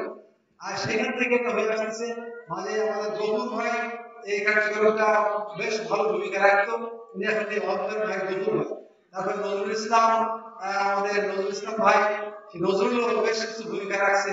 এখন বর্তমান প্রেসিডেন্ট সেক্রেটারি সহ এরা যে এই যুব সমাজ এই খরচ খরচা কালেকশন করে নিজেরা দিয়ে এই ব্যবস্থাপনা করছে, এই ব্যবস্থা করার জন্য আমাদের সবাই দোয়া করা উচিত না? দোয়া করবেন তো? দীর্ঘদিন যতদিন ইসলাম পরিবেশ আমাদের এখানে থাকে, যতদিন আমরা এখানে অবস্থান করি, ততদিন যেন কেমন পর্যন্ত আমাদের এই ব্যবস্থাপনা, এই সবের ব্যবস্থাপনার জন্য থাকে। সবাই বলি আল্লাহুম্মা আমিন। আমাদের সামনে সূরা আশ-শূরা আয়াত অংশ পেশ করেছি, সেটা হচ্ছে আল্লাহ তাআলা বলছেন নিশ্চয়ই আর আকিমুদ দ্বীন ওয়ালা তাতাফাররাকু, দ্বীন কায়েম করো আর এই ব্যাপারে তোমরা কোনো মতবিরোধ করো না। নামাজে আমিন জোরে বলা, ওখানে মতের বিরোধ অসুবিধা নাই, কারণ দুইটাই হাদিস শরীফে আছে। তারপরে রাফেদ আইন করা, কেউ করে কেউ করে না, এটা মতবিরোধের সমস্যা নাই, কিন্তু দ্বীন কায়েমের ব্যাপারে কোনো মতবিরোধ চলবে না। আলোচনায় কিন্তু প্রত্যেকে এই কথাটা নিয়ে আসছে, সেজন্য আমি এই আশ-শূরার 13 নম্বর আয়াত অংশ আমি নিজে কোট করেছি। আপনাদের কাছে আবেদন আসুন যে আজকে যদি আমরা হারাম থেকে পরিপূর্ণ মুক্ত থাকতে চাই, আজকে বেশি খেলাগুলো যদি আমরা একটা অর্ডারে যদি আমরা নিষিদ্ধ ঘোষণা করতে পারি, একটা মদের লাইসেন্স করা দোকানগুলো যদি আমরা নিপাত করতে পারি, সুদভিত্তিক অর্থ ব্যবস্থা করা যদি এই মহাগ্রন্থ আল কোরআনকে যদি আমরা রাষ্ট্রীয় ক্ষমতায় নিয়ে যেতে পারি তবেই দিন কায়েম হবে। সেই নিয়ে যাওয়ার জন্য আপনাকে আমাকে প্রত্যেকের চেষ্টা করা উচিত না? সেই উচিত, সেই চেষ্টা প্রচেষ্টার মাধ্যমে আমরা অগ্রসর হব। আমাদের দেশটা অন্তত মুসলিম অধ্যুষিত দেশ, 96-95% মুসলমান। আজকে 228-এর মতো এই বিশ্বের দেশ, তার মধ্যে 57-58-এর মতো দেশ এই মুসলিম দেশ। কিন্তু ইসলামের পরিপূর্ণ জীবন ব্যবস্থা সে রাসূলুল্লাহ সাল্লাল্লাহু আলাইহি ওয়াসাল্লামের যেভাবে দেখানো ব্যবস্থা চার খলিফা দেখিয়ে গিয়েছেন সেইভাবে আমরা বাংলাদেশে এখনো পাইনি। তবে যারা এই বিরোধিতা করেছে, এক ওয়াক্ত নামাজ আমাদের পড়ার থেকে দূরে রাখতে পারেনি, একদিন রোজা থেকে দূরে রাখতে পারেনি, কিন্তু তারা একটু সমস্যা ঘটেছে, তাদেরই বিদায় নিতে হয়েছে। যারা পর্যন্ত আসছে সর্বশেষ বলে যাওয়ার ঘটনা আমরা জানি না, ওইরকম যাবে কেমন পর্যন্ত, কিন্তু এটা ডিফার করতে পারবে না। আর আমাদের চেষ্টা যদি আমরা এই জান্নাতের গাড়ি থেকে সরে না যেয়ে এই গাড়িতে যদি টিকে থেকে মৃত্যুর আগ পর্যন্ত এই কার্যক্রমে আমরা এগিয়ে যেতে পারি, আল্লাহ রাব্বুল আলামিন আমাদের ক্ষমা করবেন। আসুন আজকে আমরা এখান থেকে আমরা তওবা করে যাই, জীবনের গুনাহগুলো আল্লাহ মাফ করুন। আর আগামী দিন আমরা নিষ্পাপ জীবন যাপন করে আজকের যে আমাদের হেদায়েতে দিয়ে গেলেন, এই হেদায়েতের মূল বিষয় হচ্ছে যে কবরে যাওয়ার আগে যেন আমরা একটু মুমিন হয়ে যেতে পারি। আল্লাহ রাব্বুল আলামিন আমাদেরকে সেই তৌফিক দান করুন। তবে আজকের এই জলসা, আজকের এই হেদায়েতের আলোচনা, তাফসীরুল কোরআন সার্থক হবে। সবার প্রতি আন্তরিক ধন্যবাদ, মোবারকবাদ। আসসালামু আলাইকুম ওয়া রাহমাতুল্লাহ। আমরা সর্বশেষ দোয়া মোনাজাত মেহমানের কাছ থেকে নিয়ে বাড়ি যাব। আলহামদুলিল্লাহ, তাহলে আমরা সবাই দোয়ার দিকে যাই। দরুদ ইব্রাহিম পাঠ করে বলো, আল্লাহুম্মা সাল্লি আলা মুহাম্মাদ ওয়া আলা আলি মুহাম্মাদ কামা সাল্লাইতা আলা ইব্রাহিম ওয়া আলা আলি ইব্রাহিম ইন্নাকা হামিদুম মাজিদ। আল্লাহুম্মা বারিক আলা মুহাম্মাদ ওয়া আলা আলি মুহাম্মাদ কামা বারাকতা আলা ইব্রাহিম ওয়া আলা আলি ইব্রাহিম। আলহামদুলিল্লাহ, আপনাদের মাহফিলটা খুব ভালো লেগেছে, যদিও ছোট পরিসরে কিন্তু খুব সাজানো গোছানো এবং বিচক্ষণ মানুষ দিয়েই মূলত মাহফিলটা আপনারা পরিচালনা করতেছিলেন। কোরআনের মাহফিলের সভাপতির দায়িত্ব পালন করার দায়িত্ব আসলে এমন মানুষগুলোর যারা কোরআন বোঝে, কোরআন দিয়ে কথা বলতে পারে। আমার যে উদ্দেশ্যে বিভিন্ন সভাপতি পাইছি, বুঝছেন, এমন কিছু সভাপতি পাইছি পাশে বসে থেকে ওয়াজ শুনছে, ওনার শরীর থেকে এতটা সিগারেটের গন্ধ, বিড়ির গন্ধ, আলোচনা করতে কষ্ট হয়ে গেছে। যাক আলহামদুলিল্লাহ, আপনারা খুব বিচক্ষণতার পরিচয় দিয়েছেন যে আপনারা প্রধান অতিথি হিসাবেও যাকে রাখছেন ওনার কথা তো বলে শেষ করা সম্ভব নয়। এবার সভাপতি হিসাবে যাকে রাখছেন তিনিও বিচক্ষণ। তারপর ইমাম সাহেব আছেন আমার পাশে বসা, উনি অনেক বড় একজন ভালো মানুষ, বড় আলেম। আল্লাহ পাক সব যারা এখানে দায়িত্বে ছিলাম, যারা পরিচালনা করেছি, টাকা দিয়ে, পয়সা দিয়ে, বুদ্ধি দিয়ে, সময় দিয়ে, শ্রম দিয়ে, আল্লাহ পাক যেন সবাইকে উত্তম প্রতিদান দান করেন। জোরে আমি 10 মিনিট 10 সন্তান যেভাবে বসে কথা শুনলাম, আল্লাহ যেন জান্নাতের মধ্যেও আমাদেরকে এই জান্নাতে একই সাথে তৌফিক দান করে ঢোকার। জোরে আমিন, আল্লাহুম্মা আমিন। ربنا ظلمنا أنفسنا وإن لم تغفر لنا وترحمنا لنكونن من الخاسرين. ربنا آتنا في الدنيا حسنة وفي الآخرة حسنة وقنا عذاب النار. رب ارحمهما كما ربياني صغيرا وقل رب ارحمهما كما ربياني صغيرا. আমার মালিক কুদরতি নজর দিয়ে তাকিয়ে দেখেন, আমরা গুনাহগার, আমি গুনাহগার, আপনার কিছু পাগল বান্দাদেরকে নিয়ে দীর্ঘ সময় পর্যন্ত কোরআন ও হাদিস থেকে আলোচনা করতেছিলাম। আল্লাহ, আপনার বান্দারা চাতক পাখি নাই, তাকিয়ে তাকিয়ে কথাগুলো শুনতেছিল, তাদের বিরক্তি আসে না, তারা আরো কেমন যেন শুনতে চায়। আমি জানি দুনিয়ার জমিনে কোরআন শুনিয়ে তাদের তৃপ্তি দেওয়া যাবে না, তারা তৃপ্তি পাবে সেই দিন জান্নাতের মধ্যে আপনার কণ্ঠে কোরআনে তেলাওয়াত শুনবে যেই দিন। আল্লাহ, আজকে যেমন একই মাহফিলে একই সাথে একইভাবে বসে কোরআনের কথাগুলো শুনলাম এবং বললাম, জান্নাতের বাগানেও আমাদেরকে শ্রোতা হিসাবে বসার তৌফিক দান করে দিন। আল্লাহ, আজকের এই মাহফিলটাকে কবুল করে নেন। এই মাহফিলে যারা টাকা দিয়ে, পয়সা দিয়ে, বুদ্ধি দিয়ে, সময় দিয়ে, শ্রম দিয়ে যারা সহযোগিতা করলেন, আল্লাহ সবাইকে উত্তম প্রতিদান দান করে দেন। আল্লাহ তাআলা মেহেরবানি করে সবাইকে কবুল করে নেন। আমার মাহবুব ভাই দাওয়াত দিয়ে আল্লাহ সেই ঢাকা থেকে আমাকে নিয়ে আসলেন, আমার মাহবুব ভাইকে আপনি কবুল আর মঞ্জুর করে নেন আল্লাহ। আল্লাহ সেই সাথে অনেক যুবকেরাও যোগাযোগ করেছেন, আল্লাহ সবাইকে আপনি কবুল আর মঞ্জুর করে নেন আল্লাহ। আজকের মাহফিলে যত আলোচক ছিলেন আল্লাহ সবাইকে কবুল করেন। যিনি প্রধান অতিথি ছিলেন আল্লাহ তাকে জাতির খেদমত করার সুযোগ আপনি তৈরি করে দেন আল্লাহ। আল্লাহ যিনি সভাপতি দায়িত্ব পালন করেছেন তাকেও কবুল করে দেন। বিশেষ অতিথি হিসেবে যিনি ছিলেন আল্লাহ তাকেও কবুল আর মঞ্জুর করে নেন। আল্লাহ তাআলা মেহেরবানি করে যত শ্রোতা আমার সামনে বসে বসে কোরআনের কথাগুলো শুনতেছিল আল্লাহ সবাইকে আপনি জীবনের গুনাহগুলো ক্ষমা করে দেন আল্লাহ। আল্লাহ আমাদের অনেকের মা নাই, অনেকের বাবা নাই, অনেকের ভাই বোন আত্মীয় স্বজন দুনিয়া থেকে চলে গিয়েছে আল্লাহ। পর্দার অন্তরাল থেকে অনেক মা বোনরা হাত তুলেছে, তাদেরও মা নাই বাবা নাই, তাদেরও আত্মীয় স্বজন দুনিয়ার থেকে বিদায় নিয়ে চলে গেছে।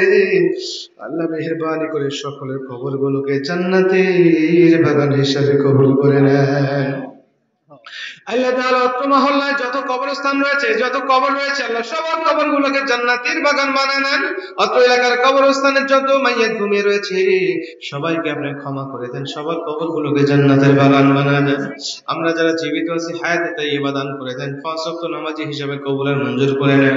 ইসলামের আন্দোলন করার তৌফিক আমাদের সবাইকে আপনি দান করে দেন। আল্লাহ তাআলা মেহেরবানি করে আমাদের মধ্যে যারা অসুস্থ সবাইকে পরিপূর্ণ শিফা দান করে দেন। আমাদের মধ্যে যারা অভাবী অভাব দূর করে দেন, আমাদের মধ্যে যারা ঋণগ্রস্ত ঋণ পরিশোধের ব্যবস্থা করে দেন, আমাদের মধ্যে যারা বালা মুসিবতের মধ্যে রয়েছে আল্লাহ বালা মুসিবত থেকে আপনি হেফাজত করে নেন। মানুষ শয়তান, জিন শয়তান, খবিশ শয়তান, খান্নাস শয়তান, নাফস শয়তান, ইবলিস শয়তান, সকল প্রকার শয়তানের হাত এবং ওয়াসওয়াসা থেকে আমাদের সবাইকে আপনি হেফাজত করে নেন আল্লাহ। আসমানি বালা, জমিনি বালা, রুহানি বালা, হাওয়াই বালা, জিসমানি বালা, সকল প্রকার বালা মুসিবত থেকে আমাদের সবাইকে হেফাজত করে নেন। যতদিন জীবিত থাকি ইসলামের উপরে জীবিত রেখে দেন। যেদিন চলে যাব ঈমান নিয়ে যেন যেতে পারি সেই তৌফিক আপনি দান করে দেন। আয় আমার মালিক, পরিশেষ দোয়া করি বাংলাদেশকে আপনি ইসলামী রাষ্ট্র হিসেবে কবুল আর মঞ্জুর করে নেন। এ হতভাগা জাতি আল্লাহ বিভিন্ন দলের শাসন দেখেছে, কিন্তু একটা বার কোরআন কারীমের শাসন দেখার তৌফিক আপনি আমাদেরকে দান করে দেন। গোটা বিশ্বের মুসলমানদেরকে আপনি বিজয় দান করে দেন আল্লাহ। আল্লাহ মেহেরবানি করে আমাদের সবাইকে দুনিয়া এবং আখিরাতের কল্যাণ দান করে দেন। সুবহান রাব্বিকা রাব্বিল ইজ্জাতি আম্মা ইয়াসিফুন ওয়া সালামুন আলাল মুরসালিন আলহামদুলিল্লাহি রাব্বিল আলামিন। মওত কালে আমাদের সকলের জবানে জারি করে দিন কালেমা তাইয়্যিবা লা ইলাহা ইল্লাল্লাহু মুহাম্মাদুর রাসূলুল্লাহ সাল্লাল্লাহু আলাইহি ওয়াসাল্লাম। আসসালামু আলাইকুম ওয়া রাহমাতুল্লাহ।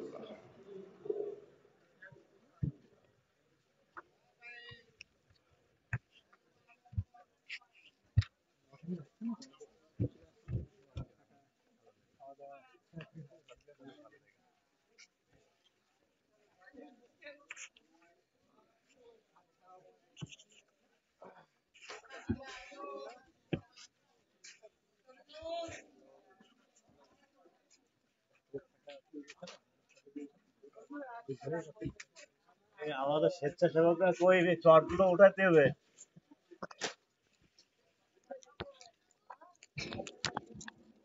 আমাদের স্বেচ্ছাসেবকদের দৃষ্টি আকর্ষণ করছি, আমাদের বিশাল চটগুলা চেয়ারগুলো যথাযথভাবে গুছিয়ে রাখতে হবে। আমরা আগামীকাল আবার এগুলো ব্যবহার করেছি আমরা।